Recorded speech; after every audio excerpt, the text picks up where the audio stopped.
You're in the Paracast, the gold standard of paranormal radio. And now, here's Gene Steinberg. So this week we welcome back as our guest co-host J. Randall Murphy, who took kind of a hiatus from the forums and the field for a while, but you're back in action, my friend. Absolutely. I'm glad to be back. This week we welcome back, a guest has been on the show for a while, Loren Coleman, who has been very active in paranormal research, specifically cryptozoology, for, I always say 10,000 years. Is that close enough? 58, that's pretty close. Yeah. Okay, yeah, it's almost 10,000.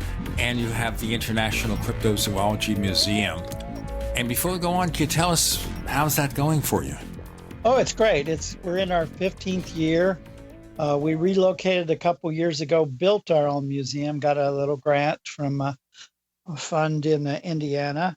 And we have a 2-story little museum in a thriving new area of Portland called Thompson's Point. We're actually located next to a brewery, which is next to a winery. And on the other side of us is a distillery. We've joked about having a breathalyzer at our door, but it hasn't happened yet. A breathalyzer at your door. Surrounded all by all these millennials coming in who have had a few drinks. Well, we just hope they spend money in our gift store and support cryptozoology. So we take people in all kinds of situations. When we were originally going to have you on, and then we had to postpone that due to a family emergency of yours, you had an article from the Copycat Effect website. And I thought that was interesting because you mentioned here a number of people known in the paranormal fields who had died. And I observed to you before we started the show that it always seems that deaths among people who are well known come in clusters, like you see a show business personality dies, and then 4 others are gone. Do you see that as a pattern or just one of those things?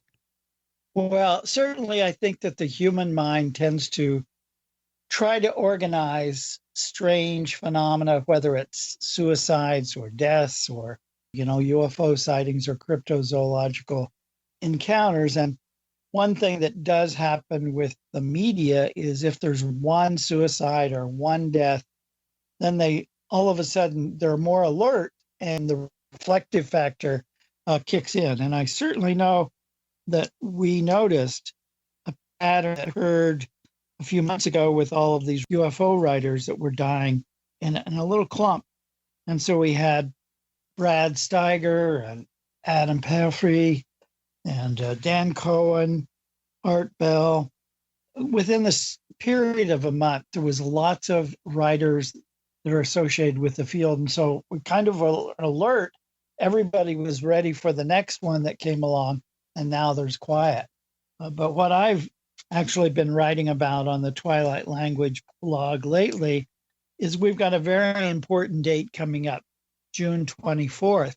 And June 24th is certainly a date that anybody that's in the UFO field has noted there's a lot of ufologist-related deaths on that date, like Frank Scully and Arthur Bryan, Frank Edwards, Willie Lee, Jackie Gleason, Lyle Stewart, even the Devo drummer who was into UFOs, Alan Myers. Lots of different people, about 12 deaths that people have associated with that date. And so I'm looking in the year 2018 that something major could be happening related to UFOs on the 24th of the month, which of course is the Kenneth Arnold kickoff day in 1947 when UFOs were first really called flying saucers. So does that mean that I should really watch myself very carefully on the 24th? I think so. I think that everybody that connected with ufology, with strange phenomena, with the Masons, with a whole bunch of different phenomena may really want to look over their shoulder on the 24th of this year. What would we be looking for exactly? I mean, if this isn't just sort of some kind of, weird synchronicity? Well, it's definitely a weird synchronicity. You can look on Twilight Language blog and you can see all of the different kinds of things that coincidentally or not have happened on the 24th. I think that it's certainly in 1967, where you had 3 deaths of ufologists all happening on the same day, it really, kind of had a lot of people scratching their heads. I think there's a lot of coincidences and there's a lot of synchronicity and all, but that doesn't mean we shouldn't be aware of it, shouldn't acknowledge it, and shouldn't look out for it. So that's what I do. I tend to look at old patterns, look at new patterns, and try to make these predictions. And I've been doing it for a long time, especially with regard to school shootings and terrorist attacks and different things like that. If people are not aware of history, they tend to repeat it. And I think that sometimes people just kind of blow through their day without really being aware of what has happened previously on those days, that sometimes alert individuals. Some individuals die or die by suicide because of the anniversary syndrome, because there are unconscious dates that people are working around all the time without even thinking about them. But if you look at statistically how many people die around their birthday, or how many people die on significant dates of others in their family, it's just something that can't be ignored. Let me raise one for you here, actually, too. 1988, September 9th, that's my birthday. My father died that afternoon. Now, it was kind of interesting because he wasn't a young man. He was just shy of 79 and otherwise was in decent state of health and everything. He just kind of keeled over, and that was it, as quick as you can go. On my birthday, now the day before, he called us. And normally when I have a conversation with my dad, it would be very short. It would be very short. This time, he spent more and more time on the phone, maybe 10 minutes or so, to be assured I was okay. And I can think in retrospect, he wanted to make sure before he left, and he knew he was going to go the next day or shortly, that he made sure everything was okay in my life. One instance. Another instance, my late brother-in-law, Stephen, died 10 minutes after my birthday ended. I have no idea the distinction of that because his birth date was May or June or something like that. But those are the two I'm aware of. With my father, I could see things going on, but that also gives me the impression that it's not when you're suffering from a serious illness and you know you're going to go any day now. I do think maybe sometimes people know their time is about done. What do you think? I certainly think that's true. My father died on December 8th, and he was a World War II veteran. Even though he acted like he did not notice it, every year he would talk about December 7th, really Pearl Harbor Day, really drawing him into the war, volunteering for the Navy and all of that. And for him to have died, he lingered on with lung cancer for like 3 years. I thought it was very significant that he would kind of finally let go on December 7th and die the next day. And I've seen that happen with a lot of different people in my family around their birthdays, around significant dates. It's just part of the humanity that we have. And I think in your stories, they talk in some ways, you're being sent messages about how significant your birthday and you were to those people. We got more to come with Loren Coleman. Our guest co-host is J. Randall Murphy. You're in the Paracast.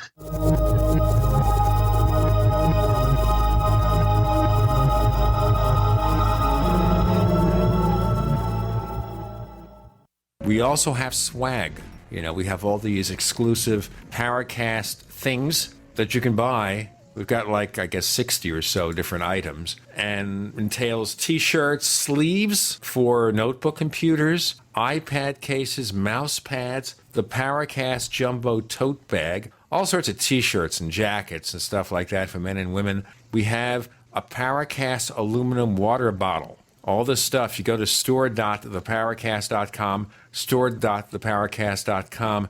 What makes it special is that the items are the best quality, great T-shirts, fabrics, and they have our official logo on them. That's what makes them special, in multiple sizes and colors. We even have stuff for children, stuff for women, stuff for men. We have all sorts of sizes, like small up to X large. A lot of good stuff. That's the swag from the Paracast. You go to store.theparacast.com, stop by, and take a shopping tour. Normal blood pressure, naturally. How would that make you feel? I'm Don from New Mexico. January of 2000, I had a heart attack. Then my real health began going downhill. I had high blood pressure, diabetes, poor vision. I wasn't sleeping well. I was a mess. Don reports dramatic improvements with Heart and Body Extract. I started taking Heart and Body Extract. From within a few days, I started sleeping better. My blood pressure normalized. My diabetes normalized. My sleep improved. Experience these benefits and more when your body heals itself with the assistance of Heart and Body Extract. Order at hbextract.com or call 866-295-5305. That's hbextract.com or call 866-295-5305. And folks, I did not expect this at all. By the 7th, 8th, and 9th day, I saw dramatic improvements from taking Heart and Body Extract. Heart and Body Extract comes with a 100% ironclad money-back guarantee. Details at hbextract.com or call 866-295-5305 for Heart and Body Extract. Homemakers. Groceries by mail ships free. Try our amazing bacon. It stores in your pantry. No refrigeration required. Our value-added packaging provides a 10-year shelf life and protects the leanest, thickest, center-cut, fully cooked bacon in America today. Ready to eat right from the pouch or warm and serve. Always priced less than grocery for your everyday use. Savory and delicious. Order today at readytoeatbacon.com. readytoeatbacon.com. Message and data rates may apply. Remembering when to change your fridge filter is a hassle. Remembering the right filter is almost impossible. So at Filters Fast, we have some good advice. Forget it. Instead, remember this. Text BEST55 to 443-443 and check fridge filters off your to-do list forever. Get it all taken care of for a fraction of big box store prices with a Filters Fast brand filter. To see how much you can save, plus get free shipping, text BEST55 to 443-443. With a huge range of brand name filters available, Filters Fast is America's #1 online filtration company. And you can get a Filters Fast brand filter for a fraction of the price, delivered to your door every time you need it. No need to remember. It's not a matter of if you need a fridge filter. Why not text to get it taken care of? To see how much you can save and get free shipping, text BEST55 to 443-443. That's BEST55 to 443-443. Healthcare reform is confusing. With the loss of the Obamacare mandate, those needing help can now choose an affordable alternative. By joining Liberty HealthShare, you're part of a community of health-conscious Americans all over the country who control their own healthcare costs and choices. Liberty HealthShare is not insurance. It is an association of self-pay patients who unite with like-minded people to share the cost of their medical needs. Neighbor helping neighbor. Learn more now by going to libertyoncall.org. That's libertyoncall.org. We'd like to hear from you. If you have a comment or question about the Paracast, send it to news@theparacast.com. That's news@theparacast.com. And don't forget to visit our famous Paracast community forums at forum.theparacast.com. A reminder, we have a second radio show called After the Paracast that is either a close-up or kind of a recap show, and sometimes it's special discussions, special guests, all sorts of strange things can happen on After the Paracast. We offer it only if you're a member of the Paracast Plus. We also give you a version of the show that is free of the network ads.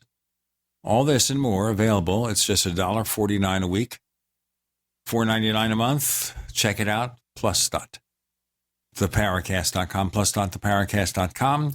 We're here with Lauren. We're here with Randall, and the significance of what we've talked about so far, beginning with, and we'll get into more detail on that, the sudden group of deaths, the cluster of deaths of people prominent in the paranormal fields, whether those particular events have some kind of synchronicity element.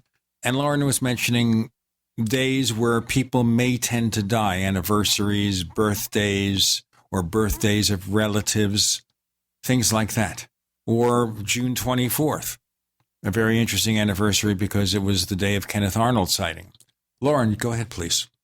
Well, I think that if we look in the popular culture, there's been a whole spate of hangings of celebrity. Andrew Bourdain and Kate Spade. And then last night, actually, we're talking here in June, a publicist named, what was her, Janae Perper, who was, and it's interesting because all of these three celebrities are connected by Sex and the City. And so you try to look at these deaths and go beyond the news that's just on TV. Try to look for the patterns. And that's what I do. Of all of these people that have died that I know in the unknown field, in the unexplained, in the ufology field, we can't just take, okay, that's when they died. We really miss them, and I'm sad about that. I try to look a little bit deeper to see if there's a pattern going on. In the rock and roll business, you saw that with Chris Cornell, died on a date that many rock individuals, rock stars, have hung themselves. And then you saw, of course, Chester Bennington kill himself through hanging once again on the birthday of Chris Cornell. So there's those links like that just because it's a date in Wikipedia doesn't mean it didn't have some connection for that individual in a very deep way. So what do you think that means then? I worked for over 11 years with the state of Maine, trained over 40,000 individuals, paramedics, police officers all over the state on the warning signs and suicide prevention. And what I'm saying in very overtly is that there are warning signs that people ignore. There are clues in human behavior, whether we talk about it in terms of Forteana, ufology, or celebrity suicides. There's things going on that are ignored by the day-to-day routine that, breaking news on CNN, that's no longer breaking news. It's just washes across us. And I think if you care about some of these individuals and you talk to them, you're trying to prevent suicide, you also have to dig a little deeper in a very personal detective methodologically so that you can see that these people are giving signs. There are certain dates that they'll be more at risk on, or that their parents' birthday, or sometimes when a mother dies or a close friend. 50% of individuals who die by suicide very directly have someone in their family that has also died by suicide. It's a model of behavior, and it's one in which you just have to keep talking to the individual and also look at their history in a way that is often ignored. That's perfectly fair, actually. I've heard the same thing, that these signs are ignored by people. A person might, for example, just joke about it. And the advice is, well, if somebody's joking about killing themselves, you really should start to look a little bit deeper to make sure that they're okay and that it's not something more serious. But then how do you explain the sort of synchronicities where a person isn't really suicidal? Like say the case of John Mack. Here we have, who John Mack was. Yeah. A very respected Harvard psychiatrist who was doing exceedingly well with his research and then was run down by a driver, I think in France. And England, actually. And he was, the driver wasn't found to be, involved in any kind of conspiracy. He was just impaired. So, how do we kind of reconcile the synchronicities where there is no apparent reason for a person to want to die with just random occurrences that, according to what you're saying, aren't necessarily random? Well, I've never looked into John's case other than I know specifically that he was in England. He stepped off of a curb, and being American, he thought about the traffic going in a different way on different sides. So he actually walked into traffic in which he wasn't looking the right direction. Was he unconscious? Was he in a trance? Did he not know he was in England? There's kinds of things like that. There's nothing suicidal, perhaps, in what he did. I don't even know. Do you know what date he died? Was there any synchronicity with the date that he died? I mean, I know there's always conspiracy theories about, was John Mack killed by the government who thought he knew too much and all of that. I'm not talking about that. I'm talking about the unconscious awareness and the lack of awareness that some people put themselves. We should kid ourselves not that there are a lot of depressed people who are engaged in ufology. And I find it kind of remarkable and sad that if someone knows that there's a large, a big or a kind of date coming up, they may pick that date unconsciously as a date on which they will die. I'm wondering if there seems to be, the suicide rate is 30% higher than it has been in recent years. In the last 10 years, there's certainly a lot of suicide on the media with our military, 22 soldiers dying a day, with all the celebrity suicides and hangings. I think the model is out there, and this is a very dangerous time for people that are impulsive, are violent, are depressed with energy. One of the things that people get wrong about suicide is that it's not just depressed people, because depressed people usually don't have the energy to kill themselves. It's people that are a little more stirred up. And so I wonder if this coming weekend is going to have some of that energy dispersal through suicides. Now, I should point out to our listeners, they will be listening to the show on the 24th of June. So if anything untoward is going to happen, I guess we'll have an indication. We'll get more into the synchronicity and deaths and knowing, perhaps sensing when it's going to happen. More to come with Loren and Randall. You're in the Paracast.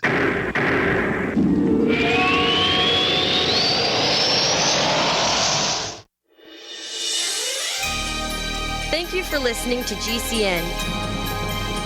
Be sure to visit GCNlive.com today. If you like alkaline water, or know someone that does, you're going to love the Dillon Living Water Bottle. It creates alkaline water on the go while reducing plastic waste and saving you money. Made with surgical-grade stainless steel, the Dillon bottle increases the pH up to 9 to deliver both alkaline and antioxidant water anywhere you want it. Alkaline water is healthier, tastes better, and can even boost energy. The Dillon bottle makes it easy and affordable to be healthy and achieve optimal hydration. Get your Dillon bottle today at byln.co. That's byln.co.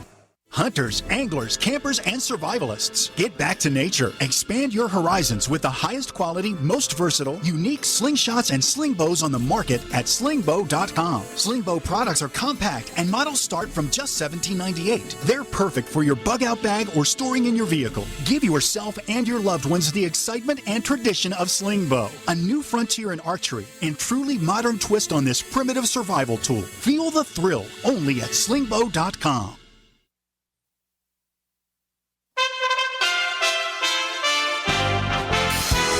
For USA Radio News, I'm Wendy King. President Trump spent his day talking about immigration, first at a convention in Las Vegas, then in an interview on TBN. It's the Democrats' fault, but it wouldn't be their fault for long if they sat down with us. We could make a deal so quickly. But it's looking like they really want open borders and they want really crime to pour in. Many Democrats spent the weekend touring centers for immigrant children. Florida Senator Bill Nelson, after being turned away earlier, finally got inside one facility in Florida. The only good thing that we found out is that most of these here are communicating by telephone with their parents. But there doesn't seem to be a plan for reunification of the children. California Congresswoman Jackie Spears says she doubts the government's word that 500 children have been released. You're listening to USA Radio News. Attention timeshare owners. This is an urgent consumer alert from Resort Release, a national company specializing in helping consumers legally get rid of their expensive timeshares. Once you've made that decision to get rid of your timeshare for any reason, Resort Release is offering a Better Business Bureau accredited way to legally get rid of your timeshare, guaranteed. We guaranteed to get rid of your timeshare payments permanently. Even if you've tried another company to get rid of your expensive timeshare, call now and see if we can help you. At Resort Release, you don't pay anything until you're ready. If you're ready to learn how to permanently get rid of your costly timeshare, make this complimentary free call right now. 800-455-7967. 800-455-7967. 800-455-7967. That's 800-455-7967. Hey everyone, Proactive MD has an incredible offer for our radio listeners only. Stay tuned for our exclusive offer that includes a free charcoal pore cleansing brush and free shipping. Proactive MD with prescription strength adapalene can heal and prevent future breakouts. Today, for just $19.95, we're offering listeners the 3-piece Proactive MD system with free shipping, plus a free gift, the new charcoal pore cleansing brush. Get this exclusive offer by calling now, 1-800-583-8662, or go to proactive.com and enter promo code RADIO. You heard right. Proactive MD plus free shipping and a free gift. The new charcoal pore cleansing brush. You'll get all this for just $19.95 and their 60-day money-back guarantee. You're guaranteed to get clear and stay clear, or you get your money back. Call now. 1-800-583-8662. That's 1-800-583-8662. Or go to proactive.com and enter promo code RADIO. Again, go to proactive.com and enter promo code RADIO.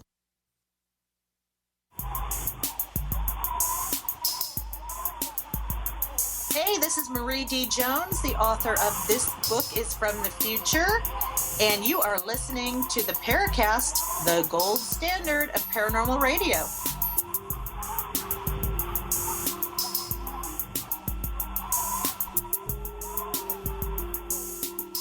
Now, this phenomenon, knowing someone's going to die, is that something that's in your subconscious, in your DNA?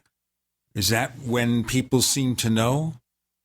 If you're talking about the individual who is going to die by suicide, there's usually a plan. There's usually some way that they're going to really do this act. It's not usually unconscious. It's not usually as impulsive as the surviving family members think. It's oftentimes been inside of them. With regard to people that are outside that individual, looking at it, there may be clues and warning signs, as we all agree, but it's the synchronicity that is most interesting to followers of the unknown, because part of what followers of the unknown, Forteans, ufologists, all of us individuals interested in that, is we want to crack the nut. We want to solve the mystery. We want to find the pattern. We want to keep people alive, if that's even down to the basic. So there is something really deep about that inside of us. In my most recent book, which is Mothman, Evil Incarnate, I look at 100 deaths of people associated or linked to the Mothman phenomena that have died by suicide or died young or even died elderly age, but on a specific day that may have significance to the Mothman phenomena. So there's many different ways to look at this. It's just what kind of approach you want to take. So these are people that have some notoriety in the media or in folklore or in the type of field that people study. So how do we know that the statistics for those people aren't really pretty much the same for the average population, unless we take a sample from the average population to see if there are similar patterns? Very true.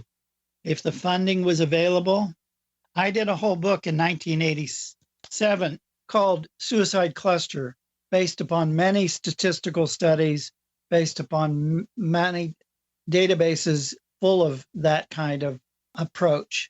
So we definitely know there's suicide clusters, a phenomenon that was totally ignored by the psychological field and the government before the 1980s. Even though I was able, and some colleagues of mine in the suicidology field were able to dig up records from the 4th century BC in Greece. So I approach this open-mindedly, but also skeptically. I very much am not a true believer in any of this phenomena, or am I a deep debunker? I think the position to take is to approach all of this data, all of these different theories, right down the middle, open-mindedly and skeptically. That's pretty interesting then. So you've taken a look at both sides. So then in your research, can you tell us if there are some markers that set some of these people apart from the sort of the baseline that are interesting? Well, I think I've given some clues to that with regards to some of the celebrity suicides. They are individuals that are connected to other individuals. They've used them as models. They think about those individuals a lot. For instance, Kate Spade, the designer who recently hung herself with one of her own scarves, was obsessed with suicide, would study the suicide deaths of Robin Williams, for instance, how he hung himself, how he used something on a closet door. And she would look for hours and hours at media phenomena connected to that, as well as the recent suicides of other individuals that may have been lesser individuals. I wanted to ask you something before we go on here. Sure. Right. Okay. Now, she must have done this on the down low, because nobody in this time that she was looking into these other suicides realized there might be a problem or some symptom of depression that warranted further study. I mean, in the terms of Robin Williams, we know now, or at least after suicide, that he was in ill health and that everything that made his life worthwhile, and he was someone who had suffered from psychological problems for years, everything that made him so great was basically fading away. So you can kind of see what might have led to it. In her case, the two questions I would have: nobody in her family noticed this? And number two, was there something in her life that anyone could point to that might have given a clue? Well, her family did know. There's lots of different articles that have come out quoting her family saying, oh, we saw her doing this. I think the question that we're coming up against, whether it's ufologists or celebrities, is the question of why. Why did someone kill themselves? It's a question none of us can answer except the individual that takes their lives. It's something that bothers all of us, that we try to look for all of the pieces, and we talk about depression, or we talk about them being obsessed with this, or we talk about the family members that ignore the warning signs. Everybody feels guilty. Everybody feels confused, and everybody walks away trying to come up with a theory of why the person did it or what led them to this.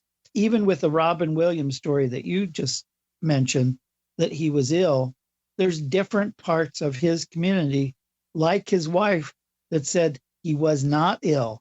He was not dying of cancer. He was not this and that. So you get all kinds of stories from the primary sources, and it leaves everybody totally mystified.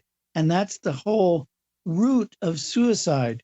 Suicide is not something you'll ever be able to answer the why about, because it's just still the unknown. One of the greatest unknowns that really faces all of us, people that survive suicides. There is, therefore, no profile a mental health therapist can apply to say this person is at risk. Well, there certainly are a lot of profiles and there are a lot of warning signs, but there are a lot of misconceptions too, like, someone wants to hurt themselves, or that person's in danger of hurting themselves. It's not about that. It's about the person that's suicidal is in a lot of pain And if anything, they want to run away, get away from the pain, and they want to live. If they find that it's unavailable for them to escape the pain, then they may, in fact, kill themselves. The other thing that's a misconception is, as I briefly mentioned earlier, chronically depressed people are not the ones who are killing themselves. It is people who are coming out of a depression or have energy in the midst of feeling depression or even homicidal. The other part of suicide that is often ignored is suicide is homicide turned inward, and homicide is suicide turned outward. So that's why you had the rash of school shootings.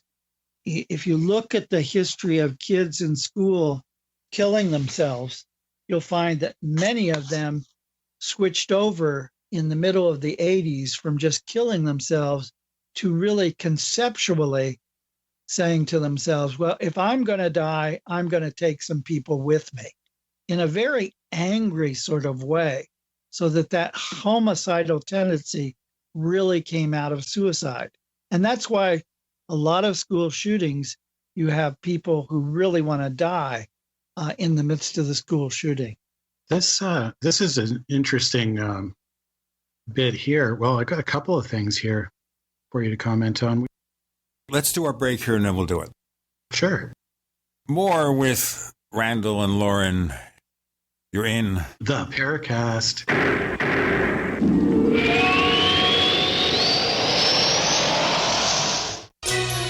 Thank you for listening to GCN. Visit GCNlive.com today. Do you need a website? Well, you can get a great deal on hosting services with Namecheap's legendary coupon code. They're offering substantial hosting discounts on shared hosting, business hosting, VPS hosting, reseller hosting, and even dedicated servers. Namecheap is preferred by millions. It's backed by a money-back guarantee. Use the coupon code LEGENDARY to cash in on the special deal at Namecheap.com, Namecheap.com. First came Attack of the Rockoids, and it was a critically acclaimed success. And now there's The Coming of the Protectors. A former military intelligence man is contacted by a space woman in a dream that turns out to be a nightmare because evil forces on our distant planet are planning to conquer the Earth. This is gripping science fiction of the classic kind. Attack of the Rockoids and The Coming of the Protectors. Find out more at rockoids.com. That's Rockoids, ROCKOIDS.com.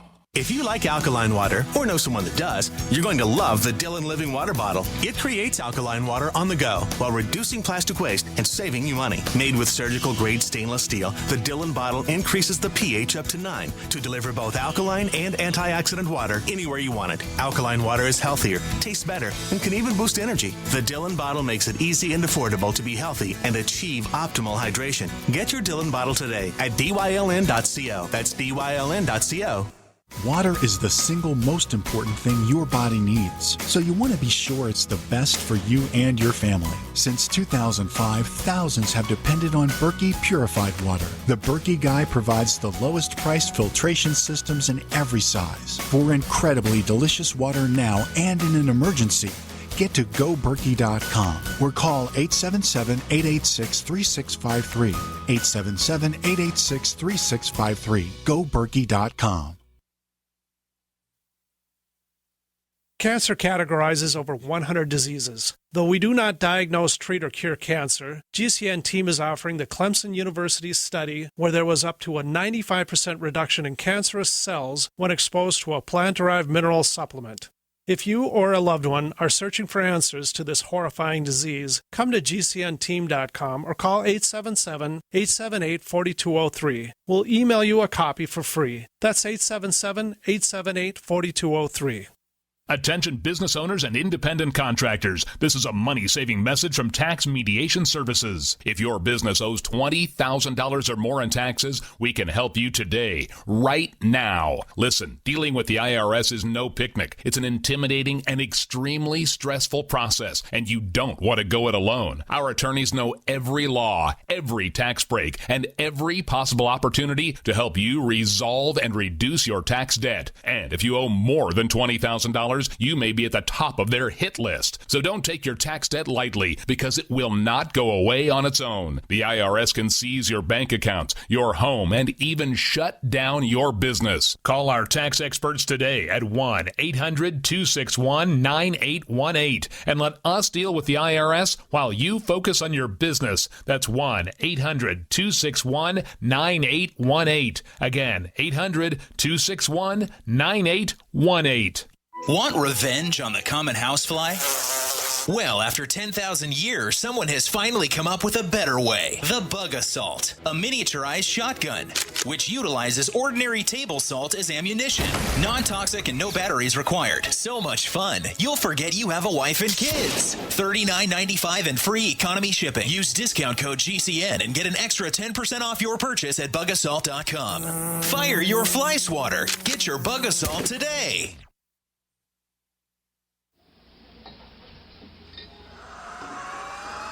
Hi, this is Joshua P. Warren, author of The Poor Man's Paranormal, and you're listening to the Paracast, the gold standard of paranormal radio.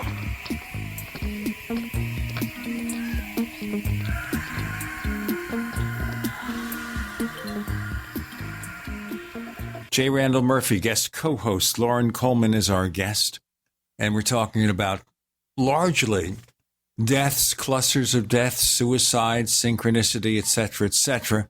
Loren is going to continue on that. And I'm going to ask him a little bit later to go back and list, because we only did in passing, the paranormal celebrity deaths and tell us more about those people. Randall. Yeah, my memory isn't really great for specifics and names and dates, so maybe you can help me out on this a bit, Loren. There's an author who wrote a book on the school shootings and teen suicides and maintains that it's highly connected to behavior modifying pharmaceuticals. Is that something that you've read about or know anything about or and can confirm, or what's your feeling about that? I think that there's lots of different people. Yes, I'm very aware of that. I've gotten discussions and debates with that person online. That seems to, in many ways, be, let me carefully say this, a right-wing theory that has a lot of politics connected to it. And I'm very cautious about that, because all you have to do is look back in time and see that certain political motivations in the 30s, a lot of juvenile delinquency was blamed on comic books. Then you come right up through history and find that there was a period where people were blaming video games on school suicide clusters. Now we have a group of individuals who have clumbed on to this idea that pharmaceuticals, because one or two individuals that they've read about were on Ritalin or some other drugs, mood-changing behavior drugs. Are you sure it's only just one or two? Because from what I recall with this author, who you can, I'm sure, look up the YouTube. I mean, there's a big difference between comic books and knowing people have prescriptions for behavior-altering pharmaceuticals. So, we know pharmaceuticals do alter behavior, and then there's a definite link. Comic books are a different kind of thing altogether. That's more of a... I'm just talking about theory.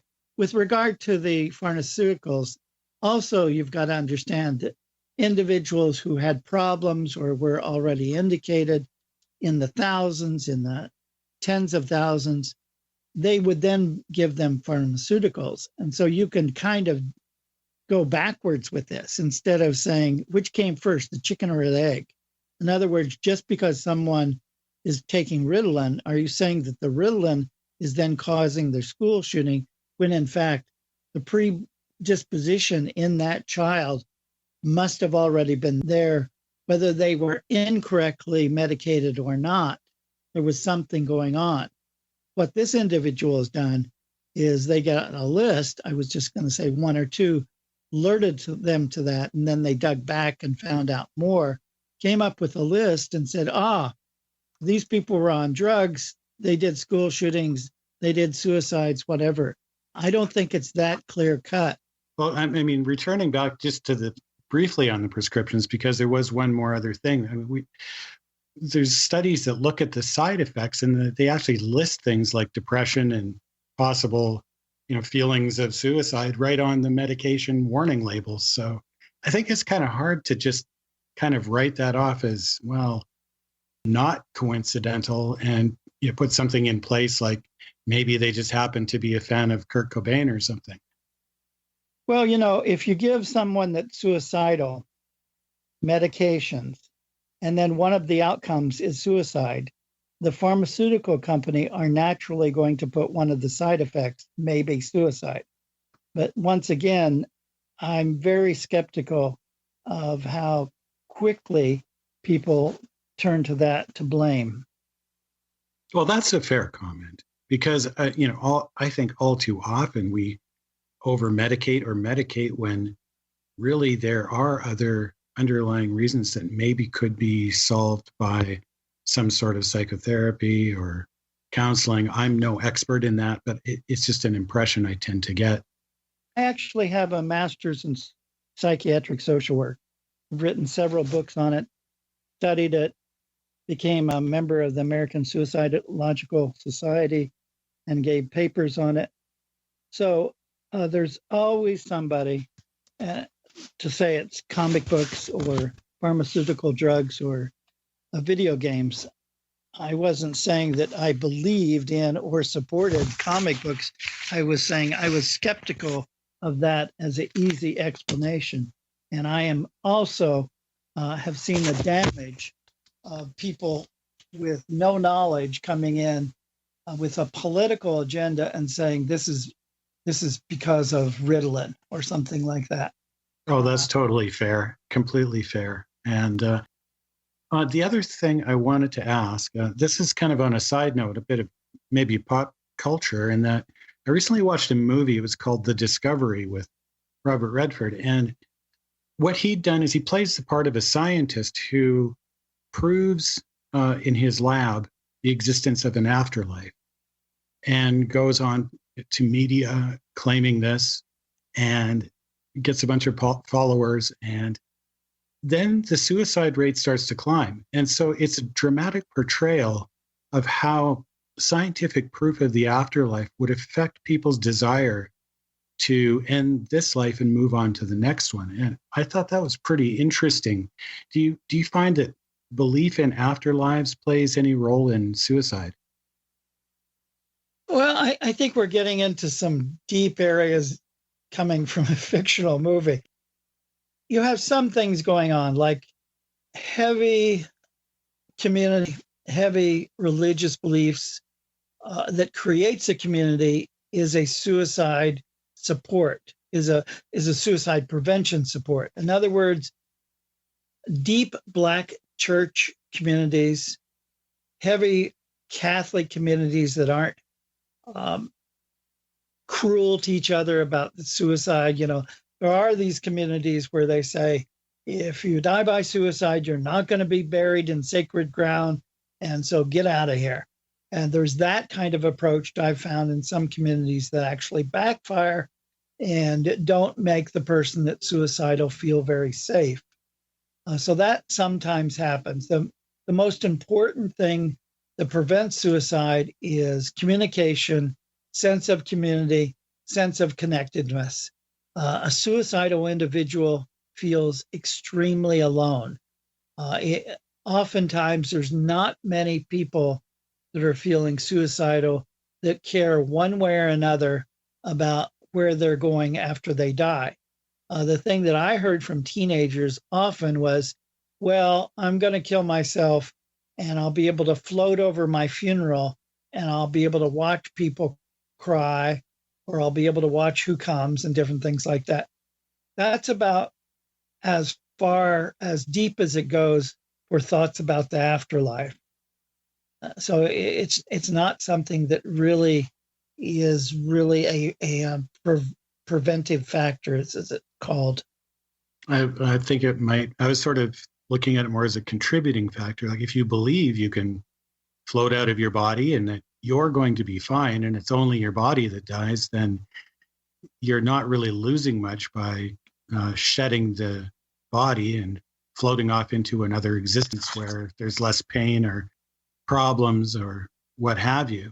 So, yeah, elderly suicide's a whole different thing. But among young people who are considering suicide, they mostly want to live. They mostly want to enjoy their body. They want to enjoy life. And it's the pain that they're feeling in that body that they may want to get away from. So I hear what you're saying, but it's not something that maybe it works in a movie, but it hasn't really worked in the thousands of people I've talked to. One of the best studies was a psychiatrist in New Hampshire who actually interviewed 100 people who almost died. They, in other words, shot a bullet into their head and survived, or jumped off a bridge and survived. So he actually interviewed people that had, quote unquote, committed suicide, but then lived. And he found that in the last second, when life was fleeting from their body, or supposedly, every one of them, 100%, said they made a mistake and they wanted to live. And they really, really wanted to live. It's a fascinating direction to take this discussion, but we also have to break. We've got more to come with Loren Coleman and J. Randall Murphy. I'm Gene Steinberg. You're in the Paracast.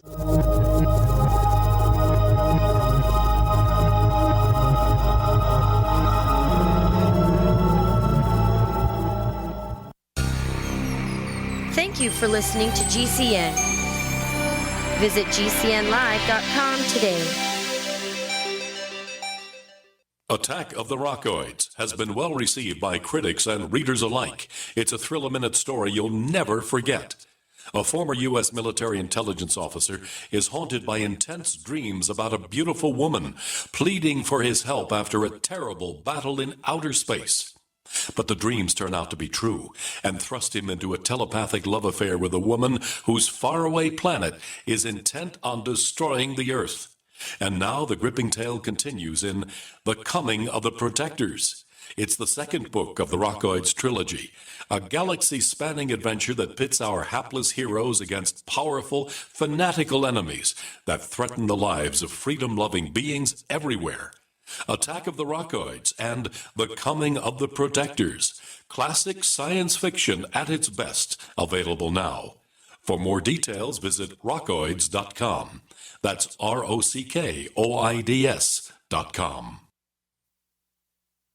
It's been said, any society is only 3 missed meals away from chaos. Those times may be near. Think about it. Our country faces multiple terrorist threats and aggressions from Russia and North Korea. Social unrest and violent marches yet again may lead to looting of stores and city shutdowns. And our crumbling infrastructure leaves our power grid vulnerable to long-term outages from a single cyber attack. When the chaos from any one of these threats arises, the government knows it can't provide during a widespread national emergency. That's why you need your own plan for self-reliance. That's where My Patriot Supply comes in. Get a 4-week survival food supply for only $99. That includes breakfast, lunches, and dinners. Order online at preparewithgcn.com. $99 for 4 weeks of survival food that tastes like homemade cooking and lasts up to 25 years from My Patriot Supply. Get your kits today at preparewithgcn.com. Free shipping is included. Preparewithgcn.com.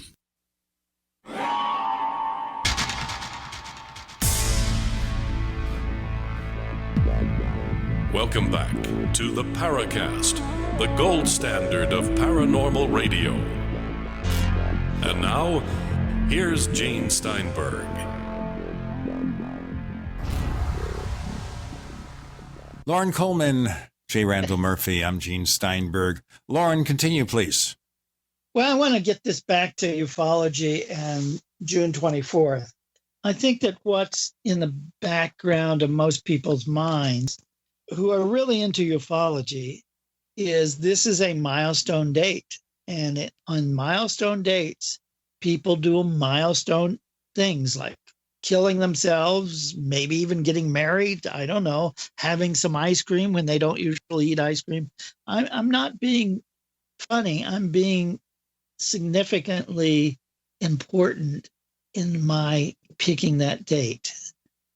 It's a date that really harmonically, magically connects to individuals. And I think that we've seen, looking at the history of some of these deaths, those individuals, whether they were 58 or 24 or 68 or 94, have some place inside of their body and some side of their mind chosen June 24th to die on that date. And I think that's something that's being ignored.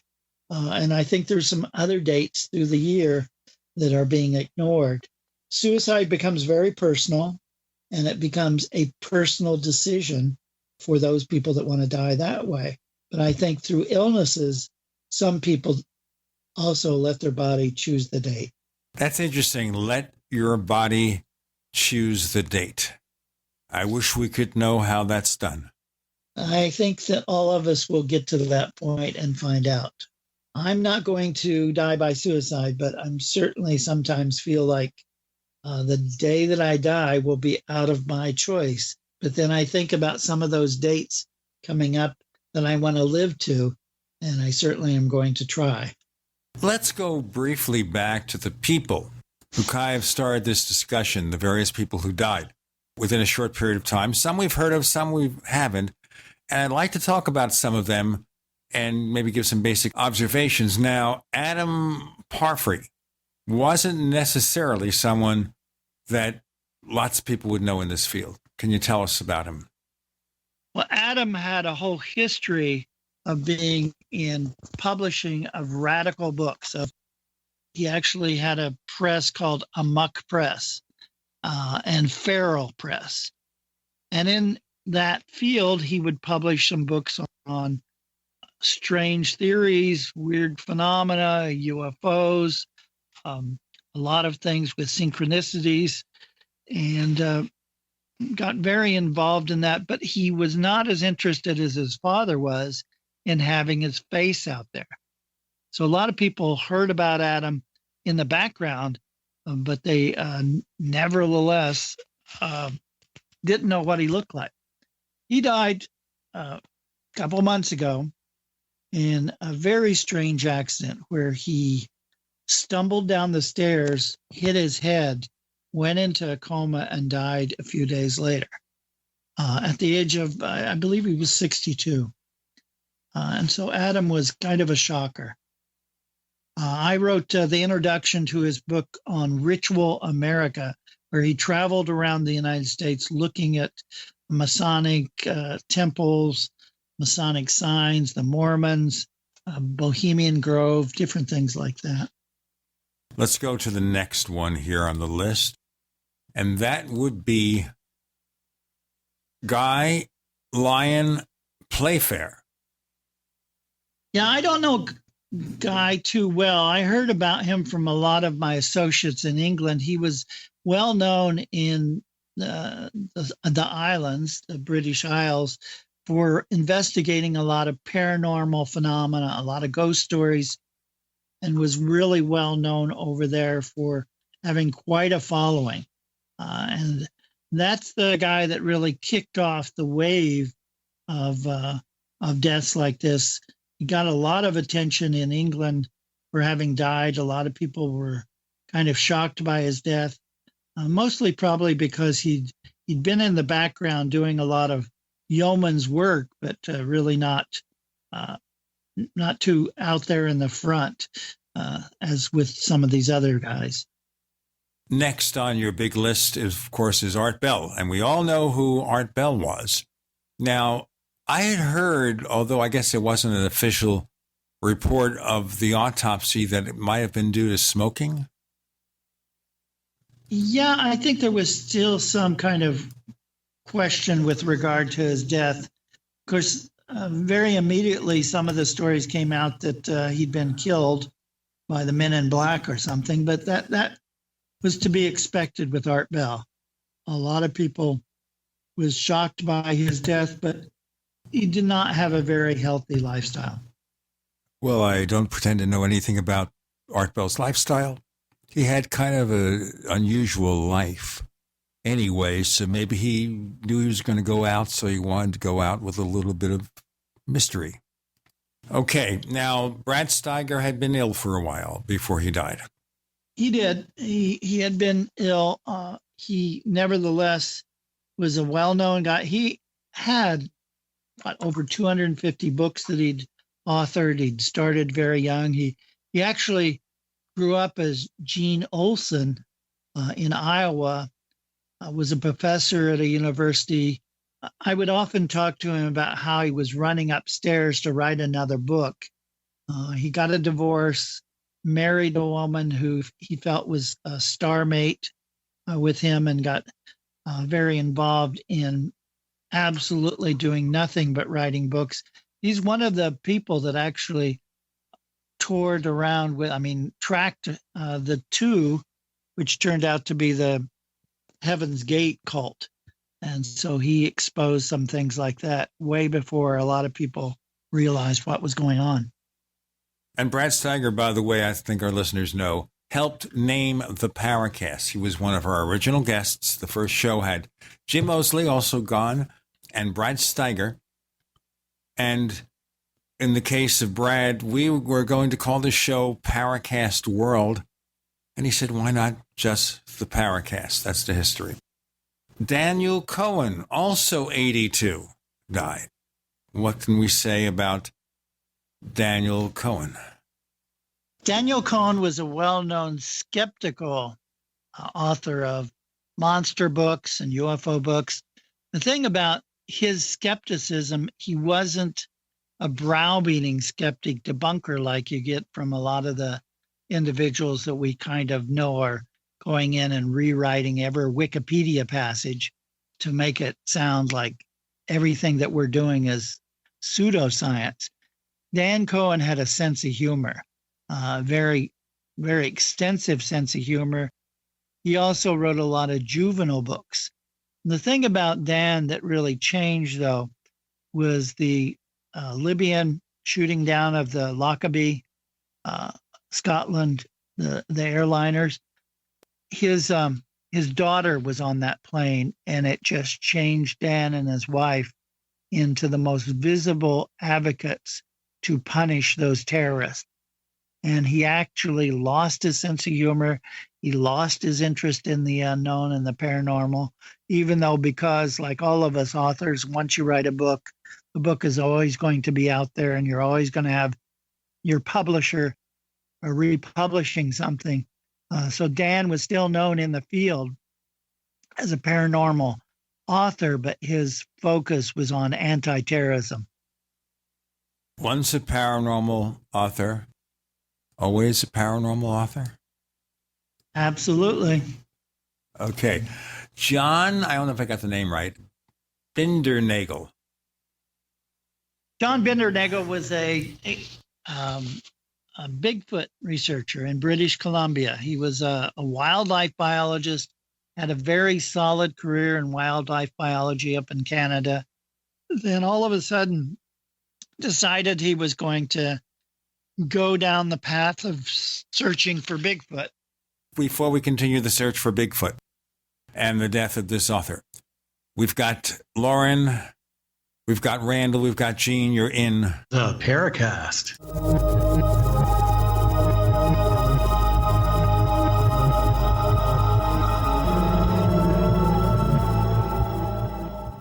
Neighbors, we've made such a deal with HelloFresh, and it means that everyone listening to this show can receive $30 off your first week of deliveries when you go to HelloFresh.com and use the offer code Paracast30. You know, with HelloFresh, you can choose the delivery day that works best for you. They've got a wide variety of chef-curated recipes that change weekly. And can you imagine me cooking Japanese panko chicken? It makes me feel like I'm a chef. It means also that you could actually get your meal cooked in 30 minutes. For busy people, this is perfect. The simple recipes include step-by-step instructions so even I can figure it out. Go to HelloFresh.com, use the offer code Paracast30 to get $30 off your first week of deliveries. HelloFresh.com. How well and how fast does Heart and Body Extract work to improve blood circulation? Listen. My name is Ellis, and I'm 66 years old, and I live in Jacksonville, Florida. 2 years ago, I was diagnosed as having clogged arteries. I had 70% blockage in one artery leading to my heart. They wanted me to go on Plavix, but I refused, knowing the negative side effects. Heart and Body Extract is a unique balance, synergy, and proportion of herbs reaching from head to toe at maximum absorption around 95% at the cellular level. Within the first month, I felt a dramatic difference. The heaviness in my legs was reduced, and within 2 months, I felt completely normal. Your natural organic herbal formula for heart health is Heart and Body Extract. Heart and Body Extract comes with a 100% ironclad money-back guarantee. Details at hbextract.com or call 866-295-5305 for Heart and Body Extract. Call 866-295-5305, 866-295-5305 for Heart and Body Extract.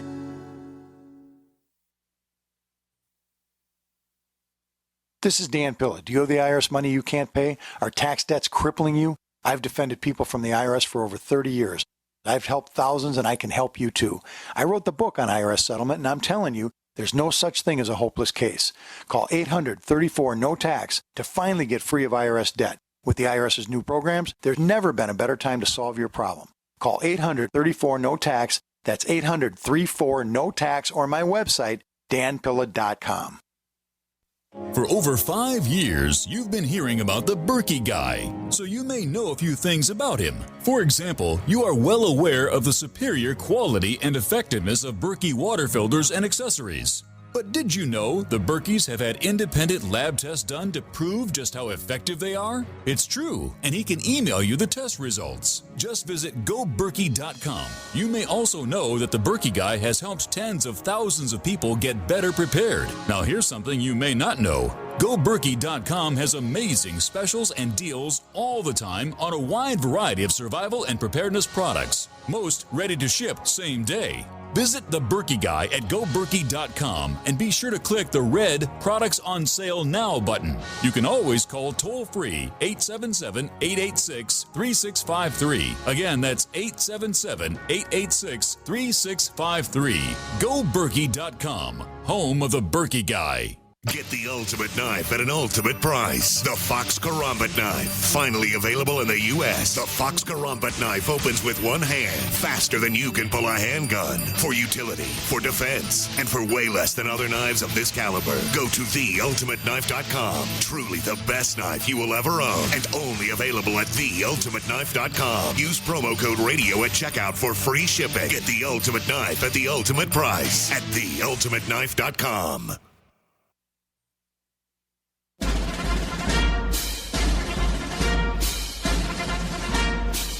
Hi, it's Grant Cameron from presidentialufo.com.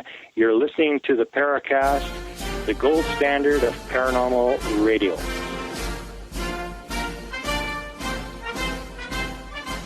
We continue with this part of the show, focusing on the deaths of people with some connection to the paranormal field, such as John Bindernagel, who got involved in Bigfoot. Lauren? The thing about John, he just never took it that this was a fantasy creature. He, from the very beginning, said, this is what I feel is happening. He tended to be a true believer. He found a footprint up in British Columbia.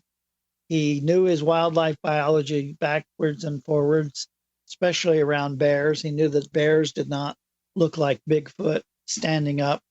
And so he became one of these individuals who would begrudgingly go to conferences and speak, but he spoke with authority as a scientist. And that was a refreshing treat for a lot of us that go to these conferences and hear from eyewitnesses who tend to, not have any background, but just said they saw something. And so we're all supposed to believe it because they believe it. Next on our list is someone who has been on the Paracast a couple of times. He was always a fun storyteller. you'd sit around the campfire if you participated in campfires, which I haven't done in years, and you called on J.C. Johnson.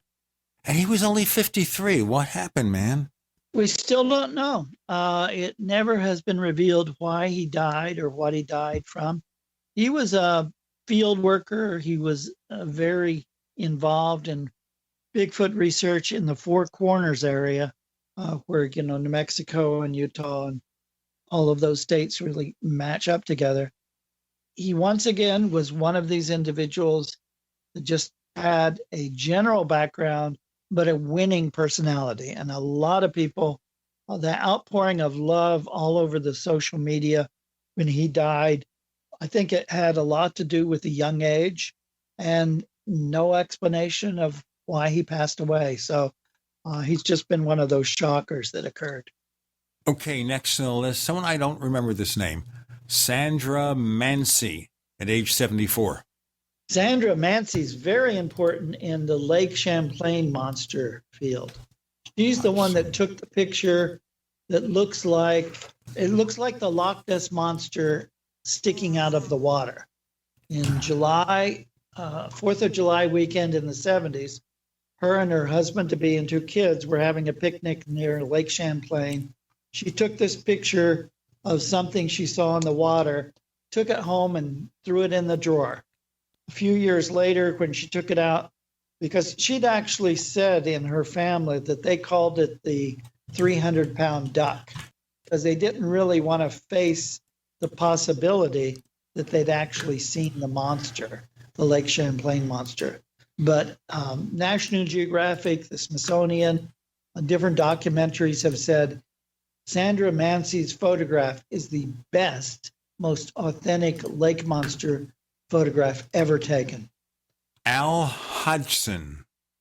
He's the Bigfoot historian that lived his life in Willow Creek, California.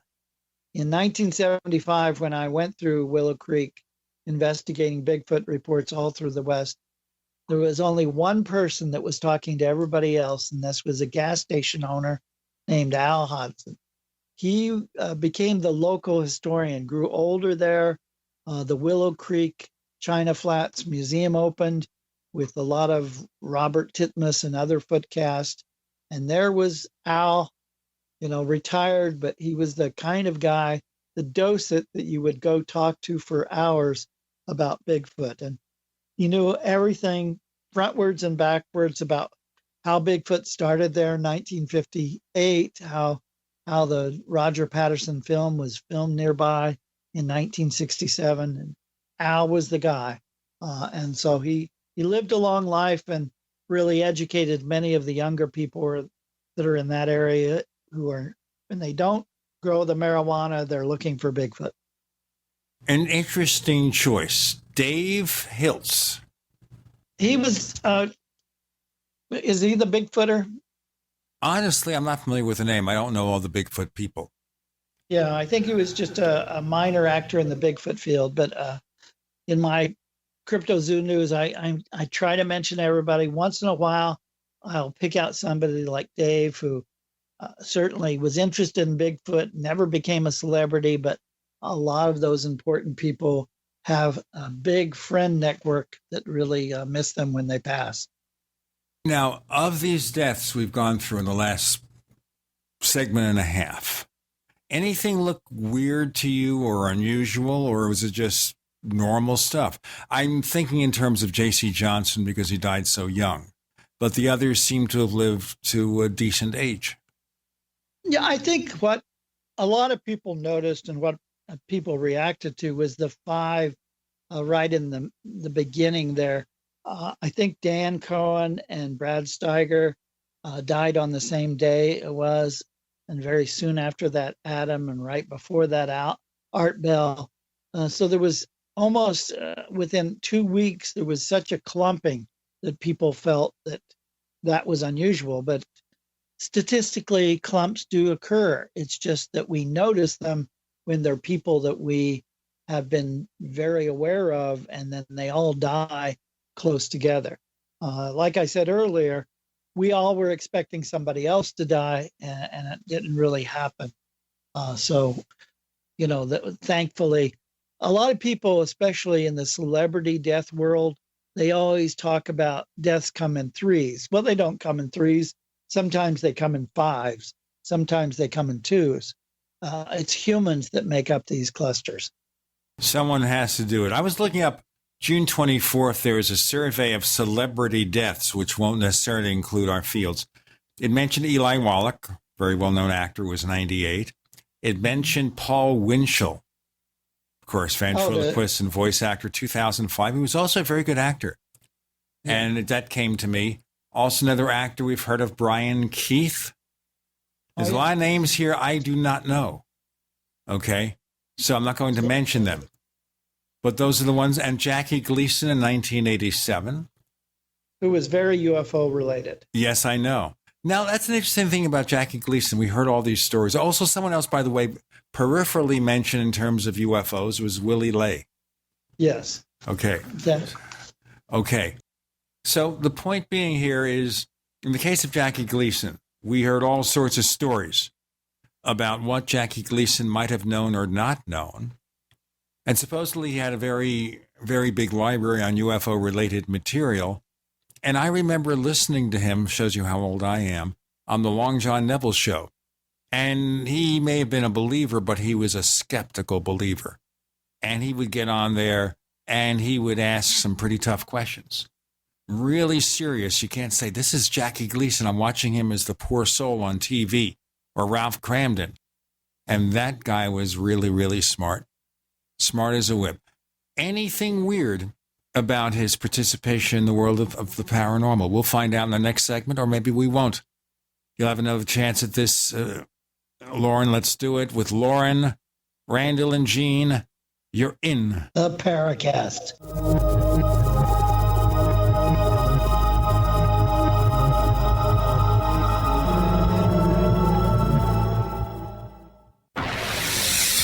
You are listening to GCN. Visit GCNlive.com today. This is Fred. Hi, I'm Fred. Fred's a repeater. I tend to repeat. Fred has a business. I do have a business. And a problem. Fred repeats the same tired advertising over and over, and now it doesn't work. Over and over. But Fred is about to see a vision. I'm seeing a vision. Advertising on the Genesis Communications Network is the smart way for Fred to reach his potential customers with the most affordable national advertising rates, period. Get started today with GCN, the Genesis Communications Network. Just email advertise@gcnlive.com. If you like alkaline water, or know someone that does, you're going to love the Dillon Living Water Bottle. It creates alkaline water on the go while reducing plastic waste and saving you money. Made with surgical-grade stainless steel, the Dillon bottle increases the pH up to 9 to deliver both alkaline and antioxidant water anywhere you want it. Alkaline water is healthier, tastes better, and can even boost energy. The Dillon bottle makes it easy and affordable to be healthy and achieve optimal hydration. Get your Dillon bottle today at dyln.co. That's dyln.co.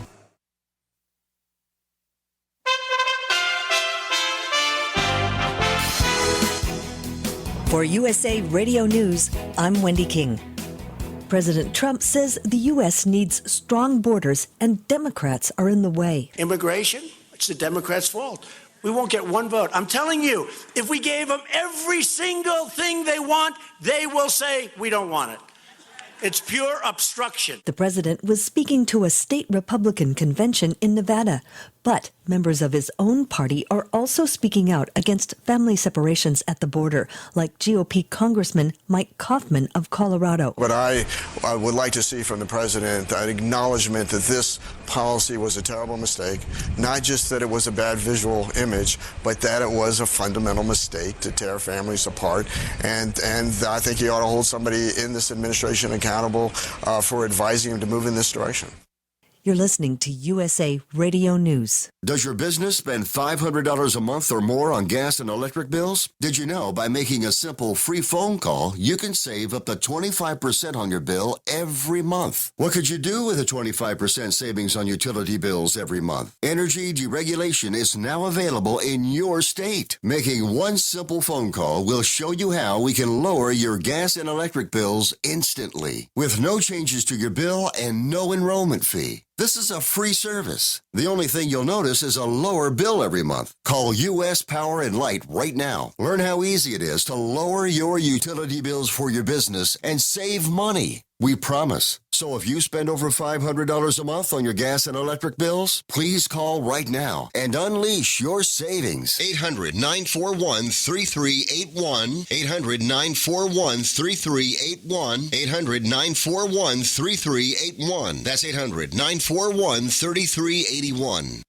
Have you checked your Google search results lately? Search results are usually the first impression that people form of you or your business, so make sure that they create a positive impression with ReputationDefender.com. What the internet says about you can have a big impact on your life and your livelihood, even if it's not true. Fortunately, you can now control how you look online and in online search results with ReputationDefender.com. Call 800-831-0771 now. That's 800-831-0771 for your free reputation analysis. If you have negative material from an ex-employee, upset patient, or former client, newspaper article, legal issue, social media, or other source showing up in your search results, you can combat it with ReputationDefender.com. Our dedicated experts in patented technology can help make your online search results look their best. Call 800-831-0771 to learn more. 800-831-0771. That's 800-831-0771. Or visit ReputationDefender.com.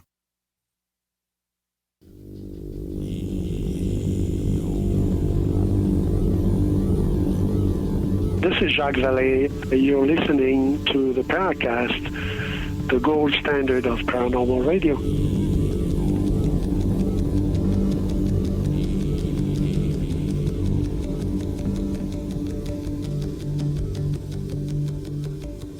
Some people think I'm embarrassing our guests when I make them do the Paracast.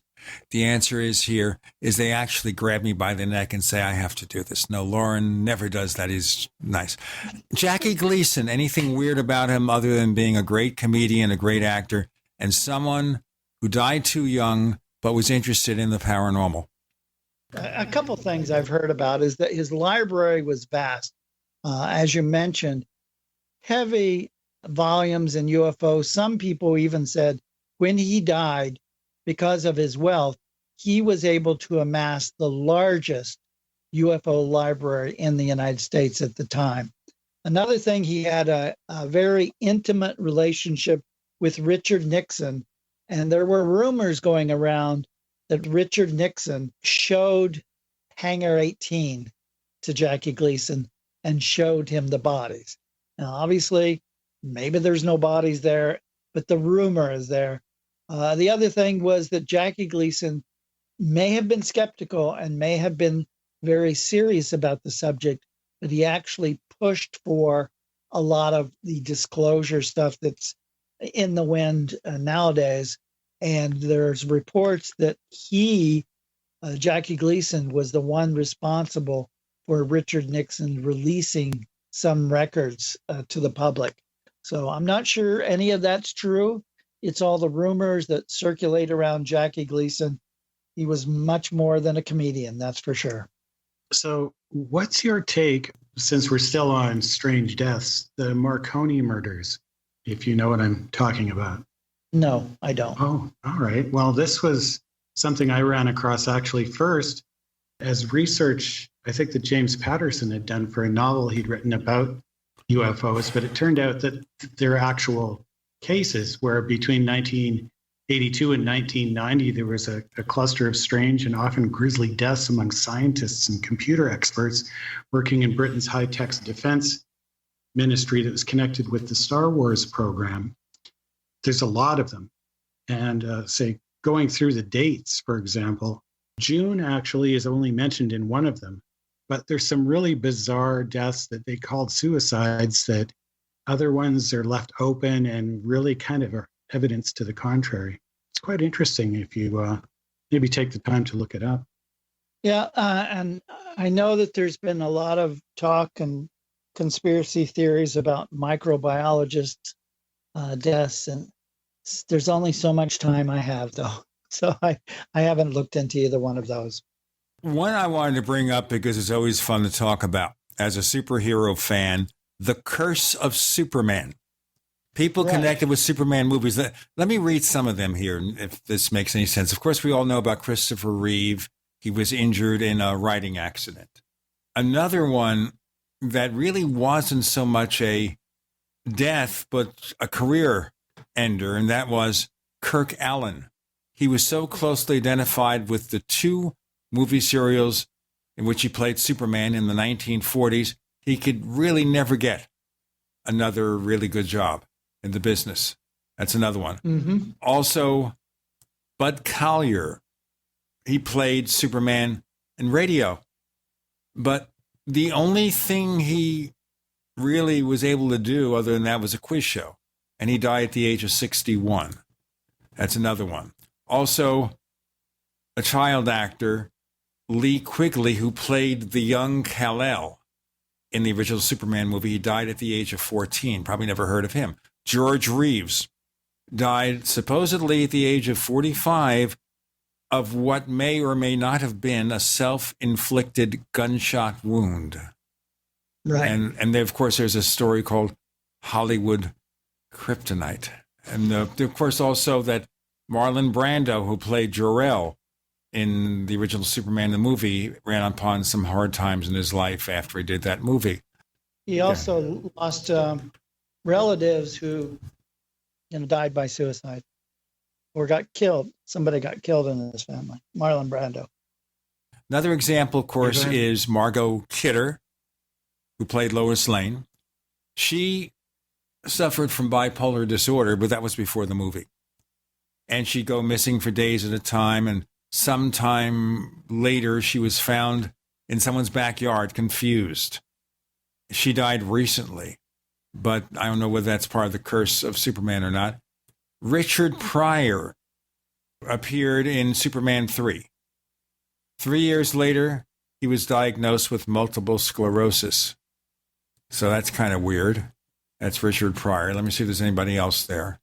Of course, we already have the picture of Christopher Reeve. But you have to look here at, in terms of being typecast in movies, that was more the province of people in the 40s, 50s, and 60s. Now, actors can go back and forth. Another person who suffered from Superman, by the way, was Jerry Siegel, one of the creators, who made next to nothing from this character during his lifetime. His family had to sue Warner's to get some money. The guy made practically nothing. But that's typical of Hollywood. That's just Hollywood story. Right. Reeve and Reeves, but the root word. And so you have Keanu Reeves, and he played a Superman in The Matrix. And so they're seeing that maybe he's in line for some curses himself. Well, I think in the case of the early Superman characters, the curse was mostly typecasting. Because we don't talk about, for example, Noel Neill, who played Lois Lane in the original Superman serials and took over the role from Phyllis Coates in the TV series. And in that case there, she never had really much in the way of acting jobs, except towards the end of her life, she appeared briefly in Superman Returns, and you could see her for about 3 seconds in Superman the movie. But after that, I think she worked for the publicity department of one of the movie studios. Her career was toast. Lois Lane, that was it.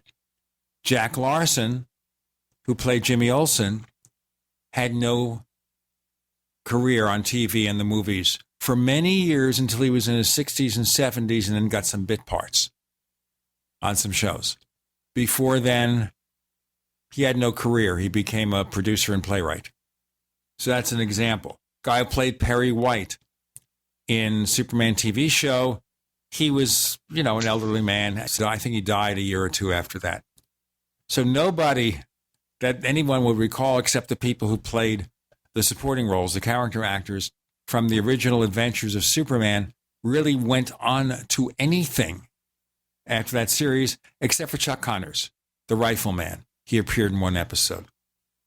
Well, that's all sort of interesting trivia, but really, out of a planet filled with billions of people and literally tens of thousands of people involved in the movie industry, you're bound to come up with these kinds of statistics. Like for example, okay, I just now looked up the people who have been on Star Trek, dead Star Trek actors, actresses, and there's like about 100 of them.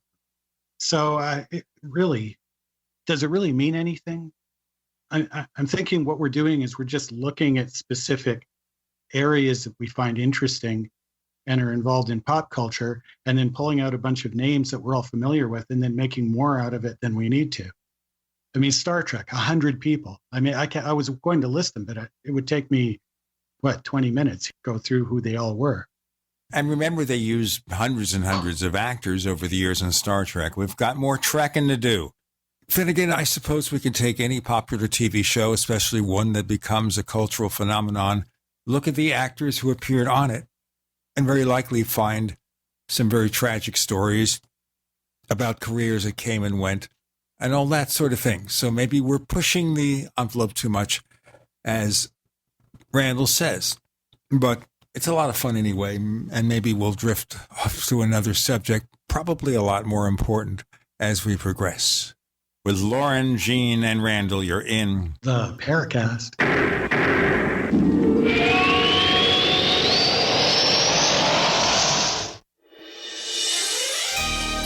Thank you for listening to GCN. Be sure to visit GCNlive.com today. Do you need a website? Well, you can get a great deal on hosting services with Namecheap's legendary coupon code. They're offering substantial hosting discounts on shared hosting, business hosting, VPS hosting, reseller hosting, and even dedicated servers. Namecheap is preferred by millions. It's backed by a money-back guarantee. Use the coupon code LEGENDARY to cash in on the special deal at Namecheap.com, Namecheap.com. First came Attack of the Rockoids, and it was a critically acclaimed success. And now there's The Coming of the Protectors. A former military intelligence man is contacted by a space woman in a dream that turns out to be a nightmare because evil forces on her distant planet are planning to conquer the Earth. This is gripping science fiction of the classic kind.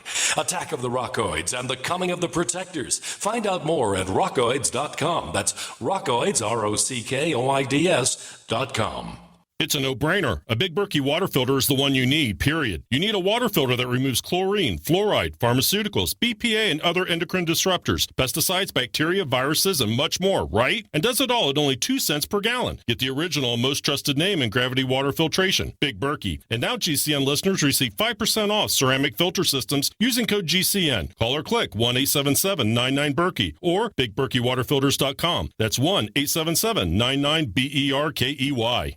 Healthcare reform is confusing, but whether it's finding an affordable insurance plan, keeping your doctor, or being able to afford needed prescriptions, navigating the healthcare system has become a challenge. Control your own healthcare costs and choices with Liberty HealthShare. Liberty HealthShare is not insurance. It is an association of self-pay patients who unite with like-minded people to share the cost of each other's medical needs. Neighbor helping neighbor. Learn more now by going to libertyoncall.org. That's libertyoncall.org.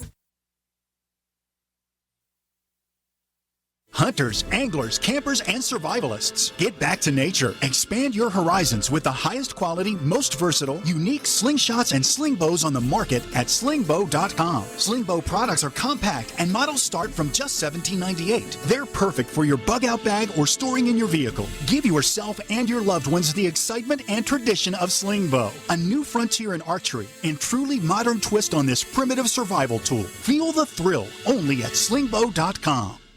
Hello, I'm Mike Lindell, the inventor of MyPillow, and like all of you out there, I had problems sleeping. Pillows would go flat, I would flip-flop all night long, I would wake up with a sore neck, maybe a headache, or feel like I needed a nap even though I slept 8 hours. When I invented MyPillow, I wanted it to where you could move the patented fill to give you the exact support you need as an individual, regardless of sleep position. MyPillow will get you into that deep REM sleep faster, and you will stay there longer. It's not about how much time we spend in bed, it's about how much of that quality sleep we get.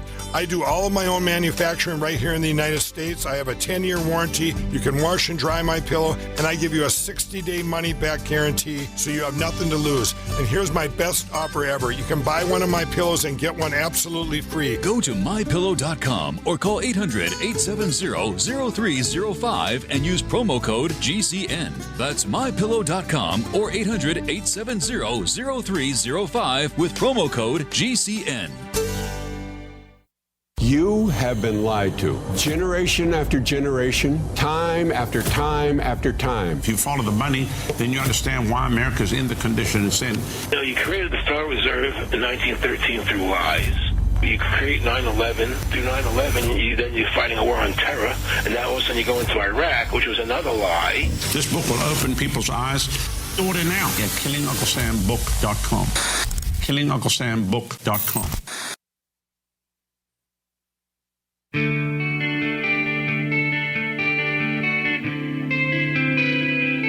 This is Jerome Clark, author of the UFO Encyclopedia and other books.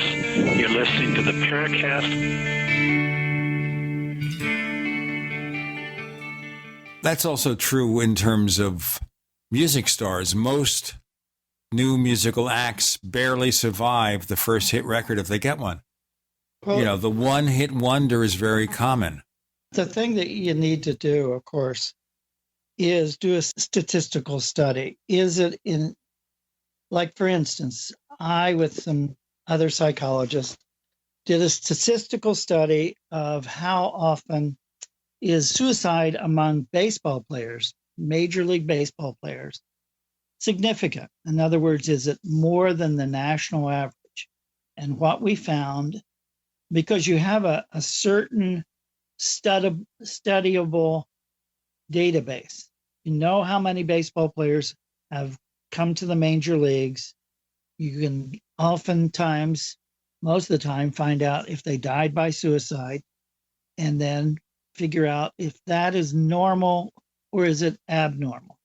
The thing that we found over and over again is that while it may be a little bit higher than the norm for males among the United States population, what was extremely significant was so many pitchers were killing themselves. And of those, even though 10 to 20% at any one time can be left-handed pitchers, every one of the suicide statistics were of right-handed pitchers. So you got to break it down. In other words, and that's what I did looking at the Poltergeist movie, Curse, and the regards to the Exorcist, Curse, only 4 or 5 individuals. And you had a finite population of actors and cast members. You then look at the Mothman movies, where you also have a finite number of cast members and eyewitnesses, and to get 100 individual names, then you say, okay, you've got something statistically significant here as far as a curse. I agree with Randall that I think that looking at the suicide curse or the death curse among the Superman movies is not really significant, because you're picking out individuals that died or had bad luck or whatever, and you're going to find that in any big kind of database.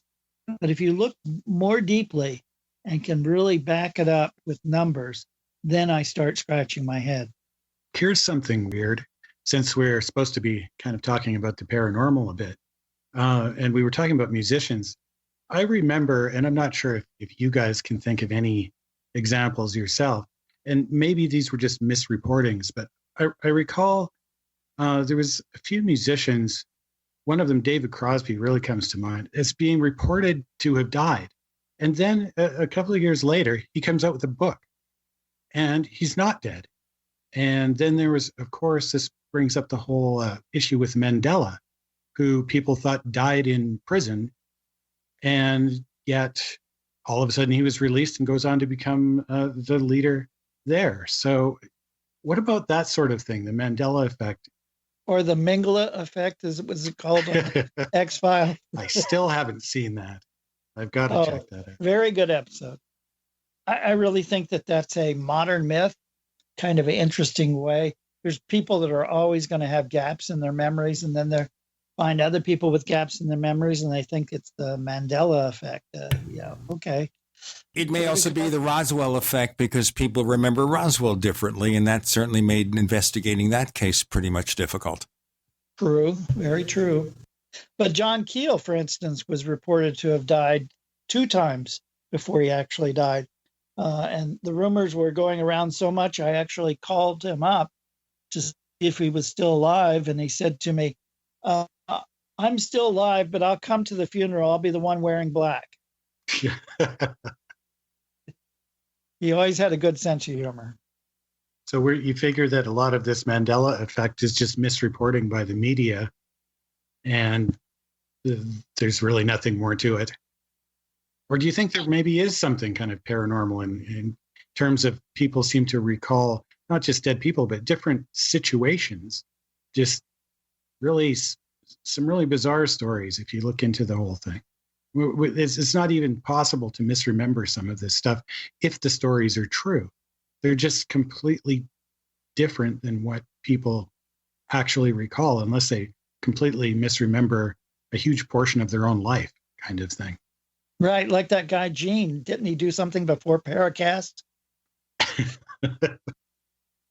I think people are hoping that I wouldn't be here, but unfortunately I am. The rumors of my death so far have been greatly exaggerated, but I kind of wonder when there will be a last episode and whether I'll be alive before or after that episode before I kick the bucket. I don't know. I was recently invited to be on a radio show by another person that you all know, and he kept saying to me, yeah, I'll do it on such and such a date if I'm still here. And I thought that was a really bizarre way to say that he might not be there anymore. Well, that's one way of doing it, though. Yeah. Is there anything, though, other than just coincidences, the ability of a human to maybe sense when death is near, anything mysterious about any of this stuff we're talking about? Well, I think I try to put myself on the line. I try to give predictions based upon past human behaviors and see how close I can get. That's why I put on social media that on June 24th of the year 2018, I think there'll be something in the paranormal ufology community that will shake people. I'm hoping I'm wrong. I'm hoping there's no friend of mine that I know that is a UFO writer that dies in any way. I'm hoping no building blows up. I'm hoping that there's not a Reeve or a June 24th connection. But I did this and I was even written up in a blog called Dangerous Minds about the man who predicted Aurora, because I predicted in the days before Aurora, Colorado, where the Batman movie, The Dark Knight, that there was going to be something awful happen, and I pinpointed it to that movie, and it happened. And I think there's been 12 incidences like that I've predicted before they've happened, and I've put it online. I put it in print so that people can say, you're just trying to see if it happens, and then you forget about the ones that don't happen. Well, I don't forget about the ones that don't happen, but I certainly know that my instincts tend to be right on target oftentimes. But you have no psychic powers that we know about. I don't. You're not psychic. You're not psychic, Loren, or psycho Loren. I'm not psychic and I actually, whenever somebody says you're psychic, Loren, no, I'm not. I just study human behaviors and I predict things based upon past human behaviors. And it's very, very much a futurist kind of point of view. The futurists are really most successful whenever they take all of that data and put it in their little computer, their head, and they come out with the predictions, but it's nothing psychic about it. It's very good to know. I'm just so pleased to know that there's nothing weird. Now, getting back to this, though, we do have the stories over the years about people who supposedly died in the UFO field due to some kind of foul play or some kind of curse. Dr. McDonald, of course, M.K. Jessup, although I think M.K. Jessup committed suicide. But we have people like that. And we've done this through the years. There have been books, there have been articles about it. What's your perception? And we have about 40 seconds left for this segment, so let me just spend that time to talk about the Paracast Plus instead. How about that? And the Paracast Plus is a special subscription service we offer to make money, but also to offer you the After the Paracast podcast with extra stuff, some post-game chatter, special content, special interviews. Last week we had a really great show with Kirk Alyn talking about the UFOs that time forgot. That was fascinating. So we always have the unexpected. We also offer a version of this show free of the network ads. Prices start just $1.49 a week, but we give free stuff with 5-year and lifetime subscriptions. How about them apples? We got more to come with Lauren, Randall, and Gene. You're in the Paracast.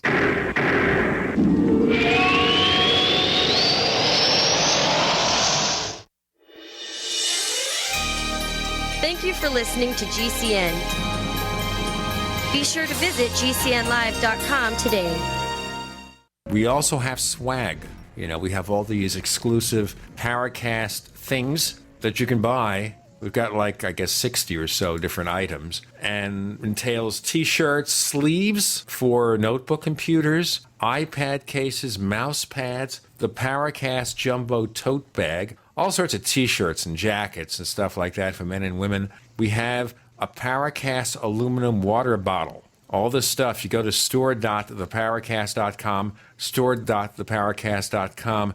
What makes it special is that the items are the best quality, great t-shirts, fabrics, and they have our official logo on them. That's what makes them special, in multiple sizes and colors. We even have stuff for children, stuff for women, stuff for men. We have all sorts of sizes, like small up to X large. A lot of good stuff. That's the swag from the Paracast. You go to store.theparacast.com, stop by, and take a shopping tour.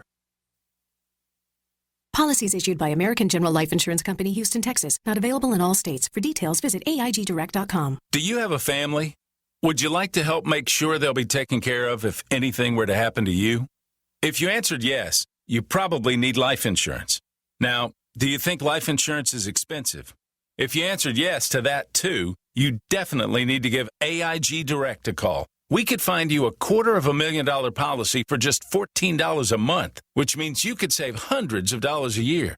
Call us now for a free, no-obligation quote. 1-800-910-5936. Since 1995, we've helped millions of people find out if they could save up to 70% on their term life insurance. See how affordably we can help you protect your family. Call AIG Direct now for your free quote. 1-800-910-5936. You could save up to 70%. That's 1-800-910-5936. 1-800-910-5936.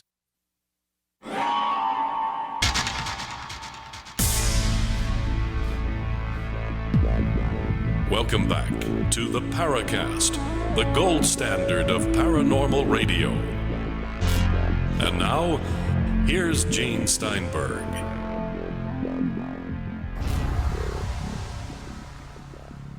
So, of course, Dr. James McDonald, M.K. Jessup, etc., deaths on June 24th. Is there a UFO curse? Are there UFOs? Why do people care? Is there a curse? Do people That's actually a really good question. I mean, why do people care about UFOs? We, in the communities, tend to think that it's one of the most important things in the world, because if it's proven scientifically to the satisfaction of the skeptics, then we can say, well, we know we're not alone in the universe, and for some reason that really matters to us. But it's really interesting when you come across people who it just doesn't matter to whether we were alone in the universe or not. Their golf game is more important. Absolutely. I mean, I remember in 1969 coming home from working in a mental hospital with my coworkers. We were all recreational therapists. We're going over the little hills in southern Illinois, and all of a sudden, little Carmen Gia and I was sitting on the hump, and there right in front of us, crossing the road, was a gigantic black panther. And I saw it clearly, and everybody saw it clearly. And of course, being a cryptozoologist, even though I did have to have a real job, I said, let's go back. Let's see if we can find footprints. Let's see if we can find evidence. Yeah. This was late at night. And what did everybody that I was with say? No. I want to go home and have a beer. I want to go home and see my wife. I want to go home and take a nap. Humans don't care. Giant Black Panther? Are we talking about just like regular Black Panther? Or are we talking like super big, like Territorn version of a cat? It was a Black Panther that the tail was on one side of the road and the nose was on the other side. What? Like this thing would have to be like as big as a horse or something at least, or bigger. Well, southern Illinois, the roads are smaller, but still, it was a narrow not dirt, but 2-lane little highway. But Black Panthers aren't supposed to exist anyway in the United States. So that was the most remarkable thing. The size didn't matter as much as it actually was there, and it was crossing the road. There were lots of other reports of Black Panthers in southern Illinois at the time. So that's interesting. But I mean, I think the size in this case, if you're saying giant and it was that large, I mean, that kind of implies it's as big as your car almost. That's an enormous cat.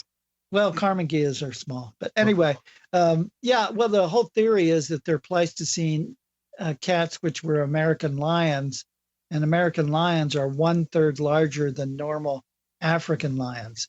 So it was within the size range that all of the other reports that I gathered, really fit into that.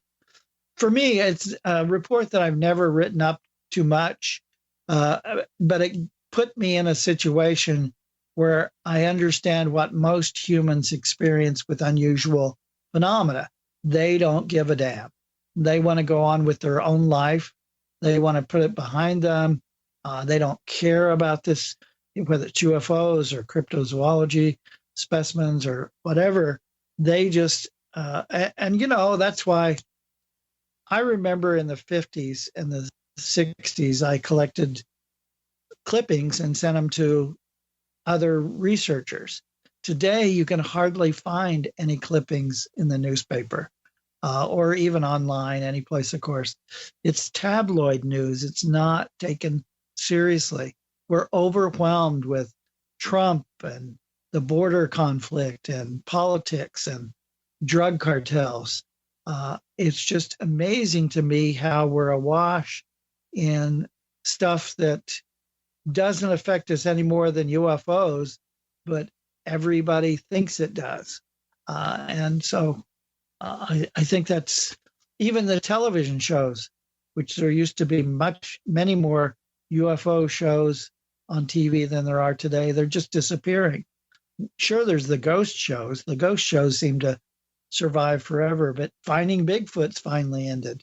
So that's not even on TV. So I think culturally in the paranormal world, we're seeing a shift away from phenomena.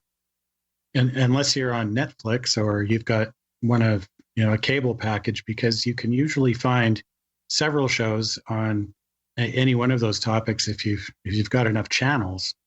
And of course, on the computer, you can find a lot. And there's, I don't know how many hundreds of paranormal podcasts and radio shows still out there. So, but you're right. It does seem to go in waves. The sightings themselves seem to coincide with the popularity of the media as well. So like when the X-Files was really popular, there was a really large wave in Britain that coincided exactly with the airing of the shows. So, I suppose we could say, well, maybe because it became more acceptable and fashionable to talk about it, more people were just talking about it. Or Yeah. the skeptics could say, well, no, people are just, want more attention, so they make up stuff. I think in 2016, when the campaign was going on, the media tired of talking about politics so much that it gave some room for phantom clowns to overwhelm the media. I've seen that happen times in the past where a news story becomes so boring to the media themselves that they search around for one of these unusual stories, climb onto it, and then it becomes bigger. Maybe like this To the Stars Academy thing it's kind of settled down quite a bit now, but we ask most of our guests what they think of that when they come on. What's your take on that? I don't know anything about it. Oh, okay. I'm not a ufologist. Some of my best friends are ufologists, like Jerry Clark, but I really concentrate on straight Fortean phenomena and cryptozoology. And I run the Cryptozoology Museum, so that takes most of my time. Right. I get to dip into strange things with things like the Paracast, but oftentimes I'm just an observer. It's not that I disbelieve it or debunk it. It's just that I've got many other topics coming in through emails and messages and things that I have to respond to all the time. That's understandable. Well, let's talk a little bit about cryptozoology then. Now, the skeptics, of course, call it a pseudoscience, and ufology suffers from the same malady or mislabeling, as I would call it. But would you say it's fair to call cryptozoology a pseudoscience? Do you claim, first of all, that cryptozoology is a science unto itself in the first place? Well, the way I've always dealt with it is that is definitely a way to diminish it by calling it a pseudoscience. Cryptozoology is a subdiscipline, a method of pursuit within zoology and biology. It's a way to first talk to indigenous populations, gather evidence, look for physical evidence, see if there's possibilities of examples of the animals. If not, then it becomes part of folklore. If it becomes a real physical specimen that can be collected, then it becomes part of zoology. My whole approach in the museum is biological, zoological, anthropological evidence. Of course, you can't get real specimens of all the cryptids, but you can get replicas from tourist sites and from some toy manufacturers that make a point. I'm not an evangelical cryptozoologist. I figure the evidence will speak for itself if the other party is open-minded enough to look at the footprints, look at the footcast, look at the hair samples and the results, look at how a fecal material collected about the Yeti or the Bigfoot looks so much different than other animals. So I just plod along, very scientific method, and also with a good sense of humor, because there's a certain entertainment factor with cryptozoology. Lauren, Jean, and Randall, you're in the Paracast.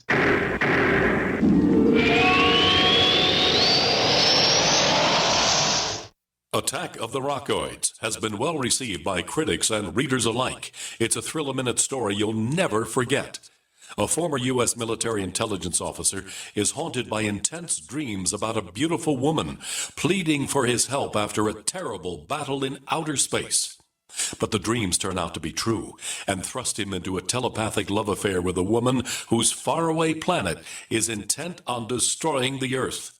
And now the gripping tale continues in The Coming of the Protectors.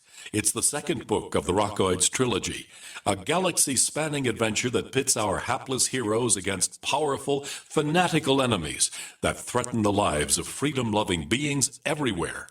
Attack of the Rockoids and The Coming of the Protectors. Classic science fiction at its best. Available now. For more details, visit rockoids.com. That's ROCKOIDS.com. It's been said, any society is only 3 missed meals away from chaos. Those times may be near. Think about it. Our country faces multiple terrorist threats and aggressions from Russia and North Korea. Social unrest and violent marches yet again may lead to looting of stores and city shutdowns. And our crumbling infrastructure leaves our power grid vulnerable to long-term outages from a single cyber attack. When the chaos from any one of these threats arises, the government knows it can't provide during a widespread national emergency. That's why you need your own plan for self-reliance. That's where My Patriot Supply comes in. Get a 4-week survival food supply for only $99. That includes breakfast, lunches, and dinners. Order online at preparewithgcn.com. $99 for 4 weeks of survival food that tastes like homemade cooking and lasts up to 25 years. From My Patriot Supply. Get your kits today at preparewithgcn.com. Free shipping is included. Preparewithgcn.com. This is Dan Pilla. Do you owe the IRS money you can't pay? Are tax debts crippling you? I've defended people from the IRS for over 30 years. I've helped thousands, and I can help you too. I wrote the book on IRS settlement, and I'm telling you, there's no such thing as a hopeless case. Call 800-34-NO-TAX to finally get free of IRS debt. With the IRS's new programs, there's never been a better time to solve your problem. Call 800-34-NO-TAX. That's 800-34-NO-TAX, or my website, danpilla.com. Hi, I'm Dr. Bill Deagle, MD, AAEM, ACAM, A4M, of NutriMedical.com, and a consultant providing email advice free on advanced protocols for your optimized wellness and advanced technologies to heal and regenerate you. You can contact us at NutriMedical.com, that's NutriMedical.com, or 888-212-8871. You get free email starter protocols of our top medical-grade nutraceuticals, initial testing, and recommendations for your own primary doctor to do, as well as recommendations to give you an idea of a consultation and a full protocol to try to help you regenerate your tissues, heal naturally without the use of toxic polypharmacy. I can send test kits to you as well anywhere in the world and provide you recommendations to referral of specialty clinics worldwide. So contact me, Dr. Bill Deagle, at NutriMedical.com. That's NutriMedical.com, or 888-212-8871. Looking for that edge during those intimate moments? We see many ads for enhancement, but the side effects include death. At GCN Team, we should change the Healthy Body, Brain, and Heart Pack to the Healthy Libido Pack. The brain and heart are not the only organs that require a healthy vascular system. For proper blood flow at the right moment, go to GCNteam.com or call 877-878-4203. That's 877-878-4203. That's 877-878-4203. We'd like to hear from you. If you have a comment or question about the Paracast, send it to news@theparacast.com. That's news@theparacast.com. And don't forget to visit our famous Paracast community forums at forum.theparacast.com. Let me just ask you about the commonly known creatures. Bigfoot, myth or a reality at this point? Well, it's certainly part of folklore. It's certainly part of reality. There's thousands of cases. There's hundreds of thousands of footprints. There's Native American, Native Canadian sightings and stories that go back hundreds of years. I think that I'm realistic enough to know that 80% of all of the sightings of Bigfoot are probably misidentifications and mistakes. The back end of a moose, misinterpreted bear sighting, your grandmother in her fur coat. I mean, there's all kinds of reasons that people see Bigfoot out there, but I think there's that 19% that are still the unknown. And there's a 1%. Out of all these cases, only 1% are hoaxes.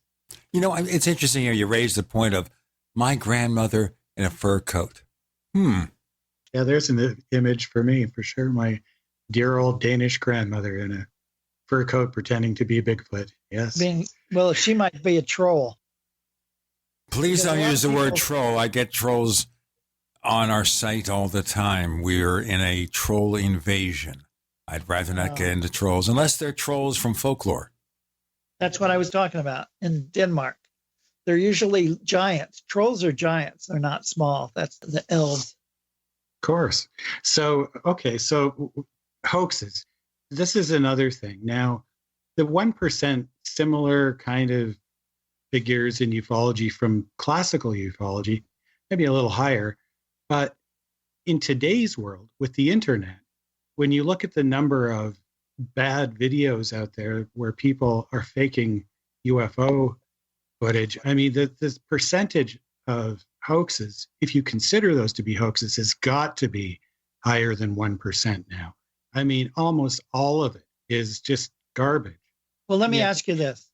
If somebody takes a video throwing a pie pan across their front yard, is that a hoax or a prank? Well, it's a hoax if they put it on YouTube and say, this is a picture of a UFO I saw out in the backyard. Right. So, how many people do that with, put on a gorilla suit and go running through the forest and then get somebody to video it and go, oh my God, look what it is. It's got to be higher than 1% if you're going to take into factor all of that noise that's out there on the internet. Are you a accountant or a statistician? You seem to really be into statistics.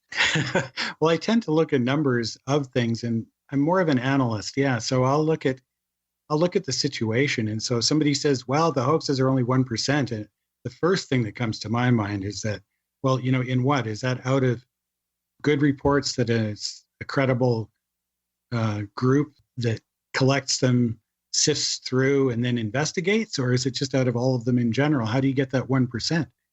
Well, let me tell you what I do. If there's a small percentage of people that are coming to me presenting evidence that is obviously faked, and they're trying to make money off of it, they're trying to get on TV, or they're trying to get in one of my books, and it's an obvious fake, it's a hoax. If I go to YouTube and I look at a bunch of Bigfoot videos that are just thrown up there with no explanation, and I immediately can identify what company that suit came from, or that they're showing something that their sneakers are coming through the bottom, I don't take that to be a serious hoax. I take that to just be a jerk putting a video up to clog the airwaves with something that they think is funny. It's right. Like looking at a cartoon versus looking at, I don't know, let me think, an executive order from a branch of government, that everybody knows will be overthrown in the future. Is that a hoax?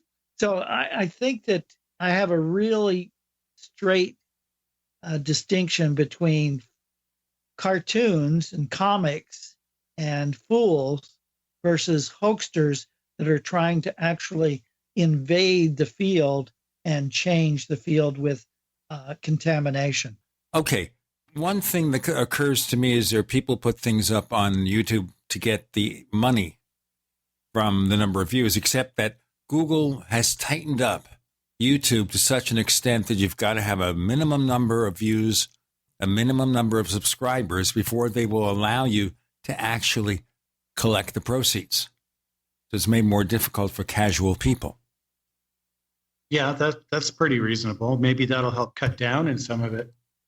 So, I guess what I was going to summarize then for Lauren then is that the 1% that you're talking about doesn't include all of the stuff that would go into the wastebasket to begin with, sort of better reports that you feel are worth serious consideration in the first place.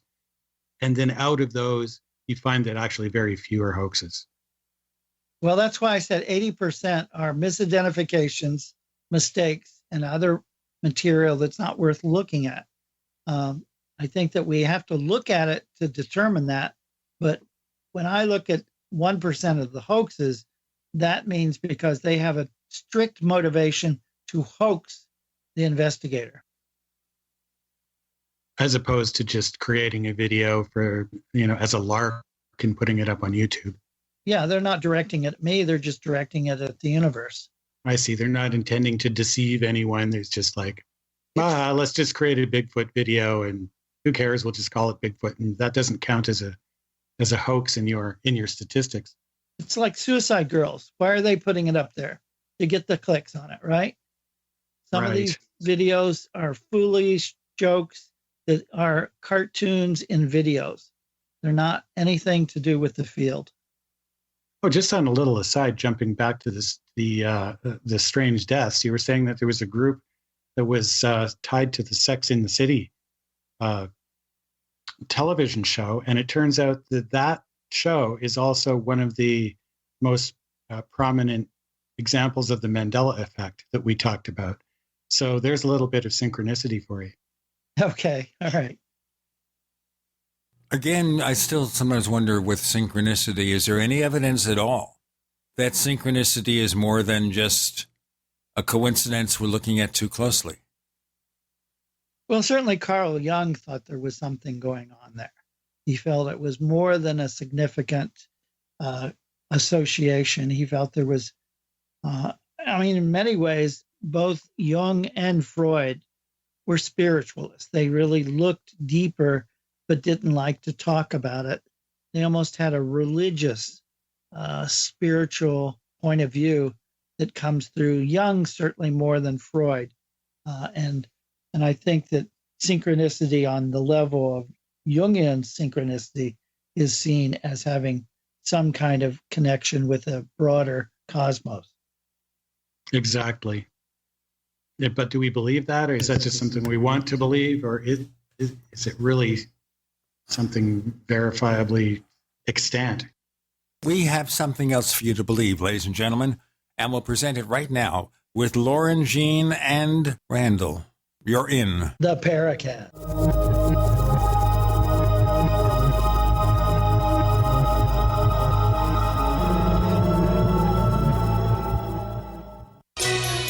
Thank you for listening to GCN. Visit GCNlive.com today. Bacon lovers, we ship free. Try our amazing bacon. No refrigeration required. Proprietary value-added packaging provides 10-year shelf life and protects the leanest, thickest, center-cut, fully cooked bacon in America today. Ready to eat right from the pouch or warm and serve. Savory and delicious. Wholesale price for your everyday use. Order today at readytoeatbacon.com. readytoeatbacon.com. Are you one of the 70% of Americans that want to own your own business? Afraid to leave the security of your current job to pursue your dreams? I'm Pharmacist Keith. Dr. Wallach, the Dead Doctors Don't Lie guy, and myself want to show you a low-cost way to create your own business, working around your current job schedule, creating extra income for you and your family by joining his crusade, spreading his message of better health. To learn more, visit radio.recordedvideo.com, radio.recordedvideo.com. That's radio.recordedvideo.com.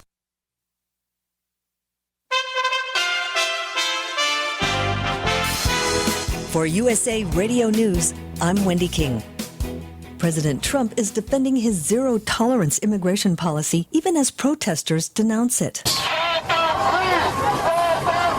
WCBS reporter Kelly Waldron tells us about a demonstration at a detention center near New York City. Concerned residents stood outside the gates of a facility here in Westchester County as Congressman Sean Patrick Maloney and others tried to get inside to see how many migrant children separated from their families at the border were brought here. But they were turned away at the gates and told to wait 2 weeks. If we sit around and we're dumb enough to let them delay for 2 more weeks, somebody's parent is going to get deported, and that kid's still going to be here. He's backing legislation that would require the State Department to work with embassies in Central America to get these families reunited immediately. You're listening to USA Radio News. Attention timeshare owners. This is an urgent consumer alert from Resort Release, a national company specializing in helping consumers legally get rid of their expensive timeshares. Once you've made that decision to get rid of your timeshare for any reason, Resort Release is offering a Better Business Bureau accredited way to legally get rid of your timeshare, guaranteed. We guaranteed to get rid of your timeshare payments permanently. Even if you've tried another company to get rid of your expensive timeshare, call now and see if we can help you. At Resort Release, you don't pay anything until you're ready. If you're ready to learn how to permanently get rid of your costly timeshare, make this complimentary free call right now. 800-455-7967.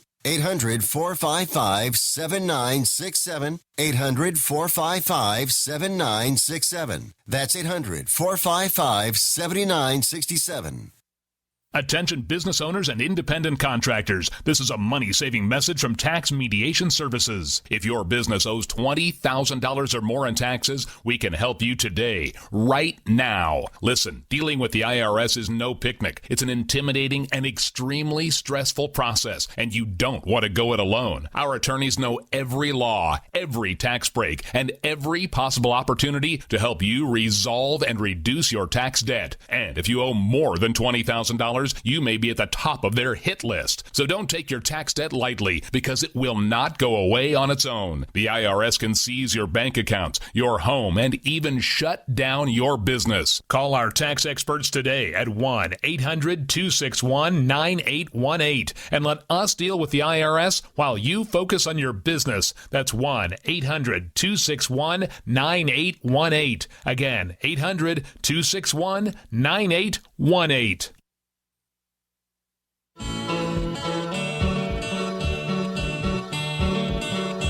This is Micah Hanks of the Gray Alien Report, and you're listening to the Paracast, the gold standard of paranormal radio.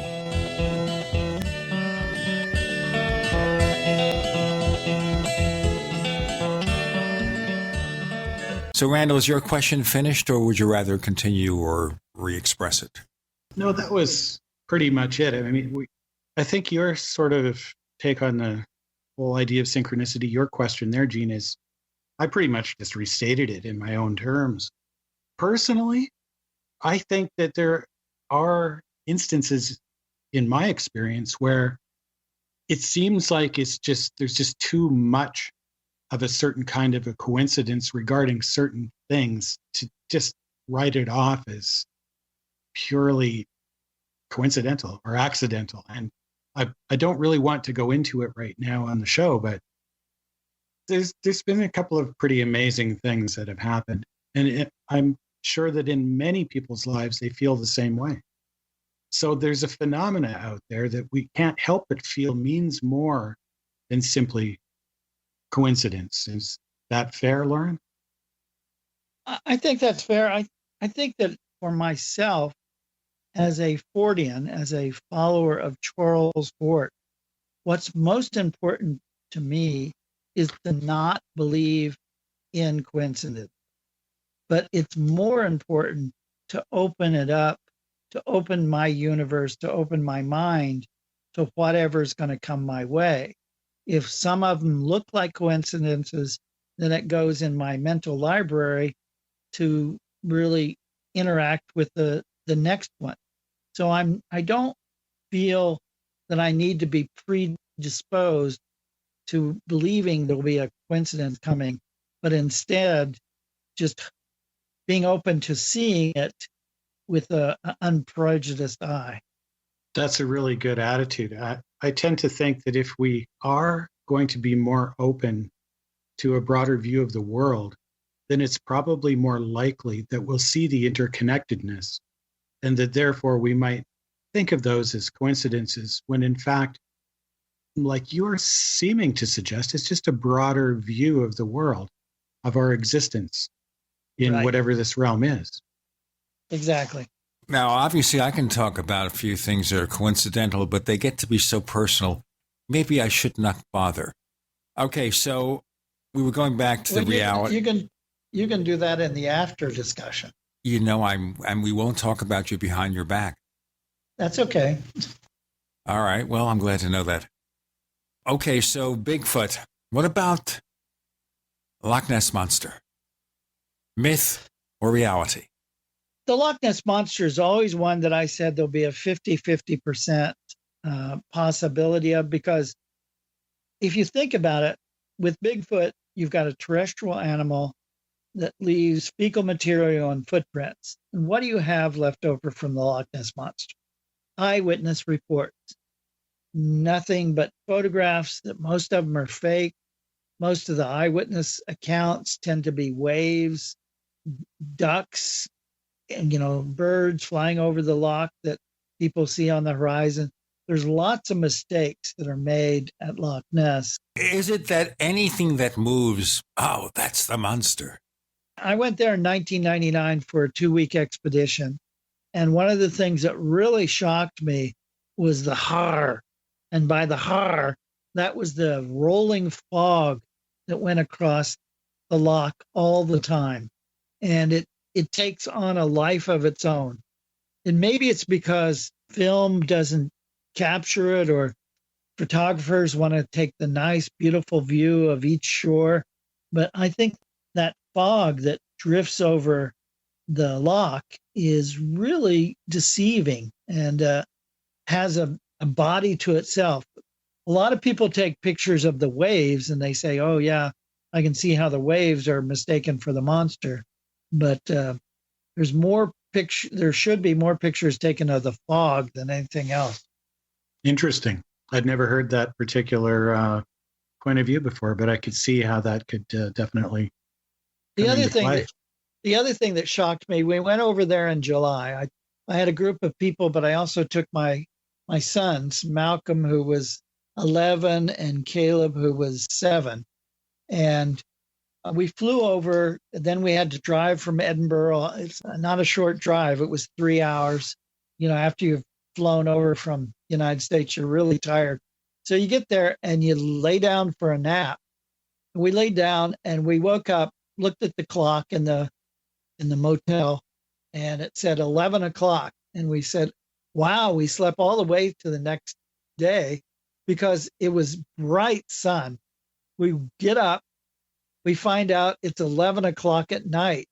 So I recalibrated my brain for all of those sightings that I'd read all of those years about 9 o'clock and 10 o'clock sightings in Loch Ness during the summer when I thought it would be dark out. And it's so far north. It's like the Northern Lights. The sun becomes a factor in the sightings that I never really had an understanding about. And that was kind of a being there, feeling different about the place that I wasn't expecting. I guess it makes a difference to be right on site. Yeah. And it's something like that. You get the real feel of the place. How about giant birds? The giant birds or the thunderbirds, there's really kind of two different kinds of giant birds that I deal with in North America. One are the thunderbirds, which the native peoples, of course, talked about as coming from thunder. And that seems to be because most of the traditional migration routes tend to go with the upflows of the thunderstorms, and they go north to south down through the Ozarks in the spring and then up through the Rockies through the winter. And then the owls, the giant owl reports. Mothman in Point Pleasant, West Virginia, even though most of the sightings were in 1966, 1967 for Mothman, digging in the records, Mark A. Hall, the late Mark A. Hall, and myself dug into records deeply and found that over 100 years ago, there were reports of Mothman-like creatures, or as the natives called them, a giant flying chest. They had their head described in their chest. Then in the 1920s, there were reports of giant birds following jalopies down those roads.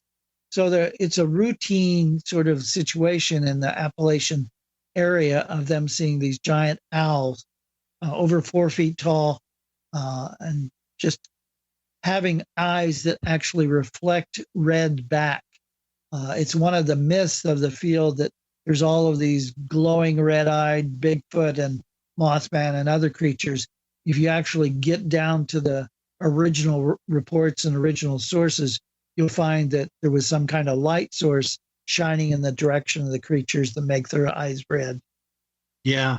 In Alaska, there's been more than a couple of reports of a really large bird up there, one by a pilot who saw one from his small plane, like a Cessna. He said It was almost as big as his plane. And then there's another person here, I'm just recalling here, I'm looking at it now, says the wingspan had to be at least 20 feet. It was almost as wide as the road. I've lived there all my life and I've never seen anything like that. It freaked me out. It was not a raven or an eagle. This isn't a joke. It was huge. So what's going on up there with? Yeah, it seems to be Thunderbird reports. Southeast Alaska tends to be an area that routinely reports, but the thing that we often forget, these creatures cannot be seen without humans. And so some of the areas that these creatures may be flying around in, there aren't that many humans. But in southeast Alaska, at least, a pilot did report that. Some other native peoples up there reported these creatures. And of course, all across British Columbia and Calgary, Alberta, they've had reports of these Thunderbirds too. That's interesting. I live in Calgary. I've never actually run across anyone who's reported one, so I'm hoping that someday I will. We got more to come with Loren Coleman, Gene Steinberg, J. Randall Murphy, back after a little bit of a rest on the show. You're in the Paracast.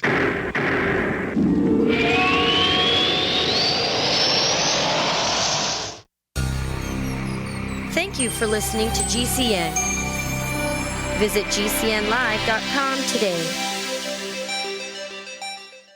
As you know, neighbors, web hosting can be pretty cheap, but not all hosting is the same. DreamHost wins Best of Awards year after year. You get unlimited disk space, unlimited bandwidth, and even the low-cost plans put your sites on high-performance SSDs. Want to know more about what DreamHost has to offer? Go to technightowl.com/host. Once again, that's technightowl.com/host. First came Attack of the Rockoids, and it was a critically acclaimed success. And now there's The Coming of the Protectors. A former military intelligence man is contacted by a space woman in a dream that turns out to be a nightmare because evil forces on her distant planet are planning to conquer the Earth. This is gripping science fiction of the classic kind. Attack of the Rockoids and The Coming of the Protectors. Find out more at rockoids.com. That's Rockoids, ROCKOIDS.com. Want revenge on the common housefly? Well, after 10,000 years, someone has finally come up with a better way. The Bug Assault, a miniaturized shotgun, which utilizes ordinary table salt as ammunition.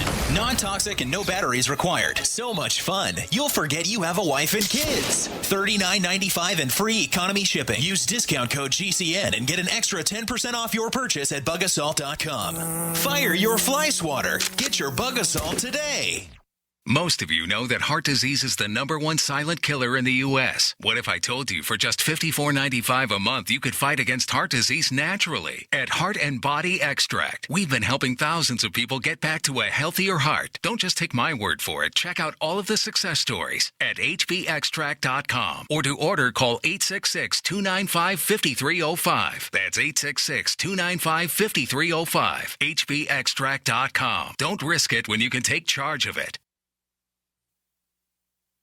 Get the ultimate knife at an ultimate price. The Fox Karambit knife. Finally available in the U.S. The Fox Karambit knife opens with one hand, faster than you can pull a handgun. For utility, for defense, and for way less than other knives of this caliber. Go to theultimateknife.com. Truly the best knife you will ever own. And only available at theultimateknife.com. Use promo code radio at checkout for free shipping. Get the ultimate knife at the ultimate price at theultimateknife.com.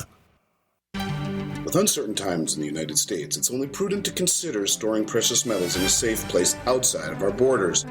At Miles Franklin Limited, we have done just that for you. Partnered with the most respected storage company in the industry, Miles Franklin Limited is proud to offer the only fully insured private safe deposit box system in North America, held in Vancouver and Toronto. Send us your previously purchased precious metals, or have one of our brokers help you purchase something new. Questions? Please call one of our experienced brokers at 866-485-4346. Solid foundational storage partnered with the most respected name in security. That's Miles Franklin Limited. Celebrating our 29th year in business without ever receiving a customer complaint. Call us at 866-485-4346. Again, that's 866-485-4346. Miles Franklin Limited. A name you can trust. We call it the crapper, water closet, outhouse, or bathroom. But where do you go when there's nowhere to go? The answer is the Biffy Bag. The Biffy Bag is a pocket-sized disposable toilet that fits in your glove box, tackle box, toolbox, backpack, or purse. The Biffy Bag has everything you need for a sanitary and comfortable relief experience. It's ready to use in just seconds, and just toss it in the trash when you're done. It's your Biffy in a jiffy. BiffyBag.com. BiffyBag.com.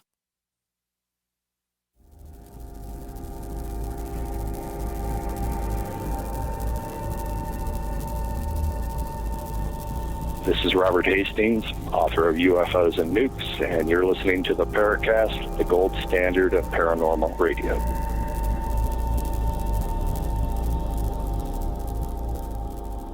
But the big question of the age is here. Does a falling tree make a sound if there's nobody around to hear it? Just like, can you see a Bigfoot if you're not out in the woods? Have they been seen in the city? Have they ever been reported in an urban environment? There's some reports that tend to be cities that have green belts that come in. Like in 1970s, there was reports of Bigfoot around the edges of the Cleveland Zoo. You look at a map now and you can see how the green belt or the rural type of area can come close to some situations like that. And you could imagine a Bigfoot getting lost and making it that far in. My older brother and his wife, this would have been back in the 60s, when they were dating, used to go up to it was a nature reserve, pretty much right inside of Calgary. You could pull up onto the hill and kind of overlook the city and hang out up there. They took the dog out there for a run one night. Everything was off in the car and they were just sitting there when they tell me this story. And of course, I believe it. They were very serious about it and told it to me a couple of times. This large creature, now he described it not as a Bigfoot, but more as like a Hulk, a large humanoid type creature that was just more or less outlined as a silhouette, came up over the hill toward their car, running and looking down, and it didn't seem to notice they were there. So they cracked the door to let the dog out. And as soon as that happened, they said it stopped, turned around, and ran the other direction. The dog gets out to chase it, chases it down into a little ravine where there's a barbed wire fence. They go and look, and there was a bit of snow on the ground. They could see the prints go right up to the fence, and then nothing. Dog's just standing there going, like, what happened? Did they take photographs? No, they didn't have a camera with them, and they were just like, pretty much Bigfoot teens themselves. But Bigfoot is attracted to sexual activity. You might ask your brother about that. Well, I wouldn't be surprised, but they were pretty frightened. Good story. Yeah, something I'd never forgotten. Is that sort of Hulk type, highly musculature, and maybe not necessarily like a big hairy ape, but more like a Hulk type creature, sort of anything. Well, in Alberta, there's many reports of the larger kind, and these are actually a little bit 2 or 3 feet taller than Bigfoot, have a certain build, and you sometimes with backlighting wouldn't see the hair. Yeah, because they didn't describe this as like an ape at all. He was really adamant that it wasn't. He knew about Bigfoot, but he said it wasn't sort of like that sort of thing, like not like you'd see in like the Patterson film or whatever, if you believe that. What's your take on the Patterson film, by the way? I guess we should ask. I don't believe in any of this. So I consider it acceptable evidence worthy of studying. I have actually looked at the 3 claims of it hoaxing, and they all have no merit. Yeah, like I've looked at them all too. And so there's this back and forth thing where you've got the guy who says he actually wore the suit, the tailor who made the suit, and all the circumstantial evidence that goes with it. And I look at the thing, it looks like a guy in a suit to me, but I'm no expert. But you're saying that there's still something to be taken seriously there? Yeah, you can actually see muscle movement underneath the hair on some of the new enhancements, the computer enhancements. Bob Hieronymus, who says he was in the suit, when he was the age that he would have had to been, was a thin basketball player and just didn't have the bulk. And then the guy who's the quote-unquote tailor was a costume artist for carnivals, and he's dead now, but he was never able to present any of the suits that he manufactured that would match the Patterson film. And then in the book that tried to debunk it, it came up with two ways the suit was created. One through this guy, Phil Morris, and the other was through old horse hides. He said both of those explanations in one book, and I often call it the tale of two suits, because they can't even get their stories right. Have you ever seen one yourself? No, I haven't. Yeah, neither have I. I do believe the phenomena exists. There's too many people who say they've seen something that fits the description. So I would say, personally speaking, regardless of the veracity of things like the Patterson film, there's too many people out there who seem perfectly reasonable and capable of discerning what they see to think that they're all just lying or hoaxing. Yeah. Well, I tell reporters who ask me, do I believe in Bigfoot? And I say, no, I don't believe in Bigfoot. But do you think I would still be interested in studying this subject 60 years later? Only if I was insane, huh? Okay. Next question. Okay, we've got skeleton fragments and remains of million-year-old dinosaurs. Why can't we find any remains of these things that we can go, okay, for sure, we've got one? Well, we do. Gigantopithecus, Paranthropus, there's many hominid fossil candidates. Gigantopithecus was a ape-like creature that was over 10 feet tall, and there's fossil remains from India, China, and Vietnam. So there's plenty of fossil candidates from the Pleistocene that would fit right into a Bigfoot. So you figure maybe some of these have survived through that period of time, rather than evolving into something else. They've just stayed in that particular form? Yeah, they probably have been pretty static as much as humans have evolved. You know, there's minor little details, or maybe the size changes. There's some of these true giants actually show 4 toes instead of 5. Some of the Bigfoot show 5 toes. So there may be some modifications in evolution in that direction. But in general, Gigantopithecus, Paranthropus, Homo erectus that may survive probably would look essentially the same, only a few 100,000 years ago. But then they seem to have disappeared a few 100,000 years ago, too. Why not more recent remains? No, they haven't disappeared. They've continued on. Just because we can't find fossils in the temperate zone doesn't mean that they weren't there. We have records from coinage from Europe from 600 years ago that shows us those people were interacting with Bigfoot-type creatures. Wildman coins is a whole subfield within coin collecting. Sounds almost like a prehistoric version of Harry and the Hendersons, doesn't it? Loren Coleman, please tell our listeners if they want to have more information about what you do. Where can they go, and tell us more about your museum? Well, I'm the director and founder of the International Cryptozoology Museum that's at Thompson's Point in Portland, Maine. They can go to Cryptozoology Museum, all one word, .com. They can get the hours there. We're open year-round. We're open every day but Tuesday.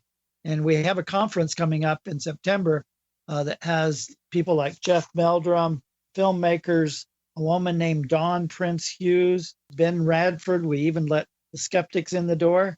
And, other people like Paul LeBlanc from British Columbia telling us about Caddy. Stephen Bissett, who's did The Thing comic books. And also even a rock band, The Tomb of Nick Cage. Come and enjoy the museum and enjoy cryptozoology. You can find us on Twitter. If you look for the Paracast, look for 2 Paracast fan clubs on Facebook. And someday there may be one if we figure out how to combine them without losing the content. But that's Facebook for you. You also have After the Paracast, the other radio show we do, which can be the post-game commentary or special interviews, special discussions. Last week we had a really, really great show with Curtis Collins and the Saucers That Time Forgot. It's available. When you sign up for the Paracast Plus, you get access to all the premium content. Prices start just $1.49 a week. As they used to say in one magazine, our price cheap. And we also have lifetime subscriptions, 5-year subscriptions. We're coming up on 5 years of the Paracast Plus now. So those of you who have ordered 5 years, it's almost time for you to renew. That's the Paracast Plus, plus.theparacast.com for more info, plus.theparacast.com. Of course, we've got our friend J. Randall Murphy rejoining us as guest co-host. Loren Coleman, I know this came at short notice. Thanks for joining us on the Paracast. Nice to be with you, Jane, and good to meet you, Randall. Yeah, thanks. It was just getting interesting, so I hope we have you back.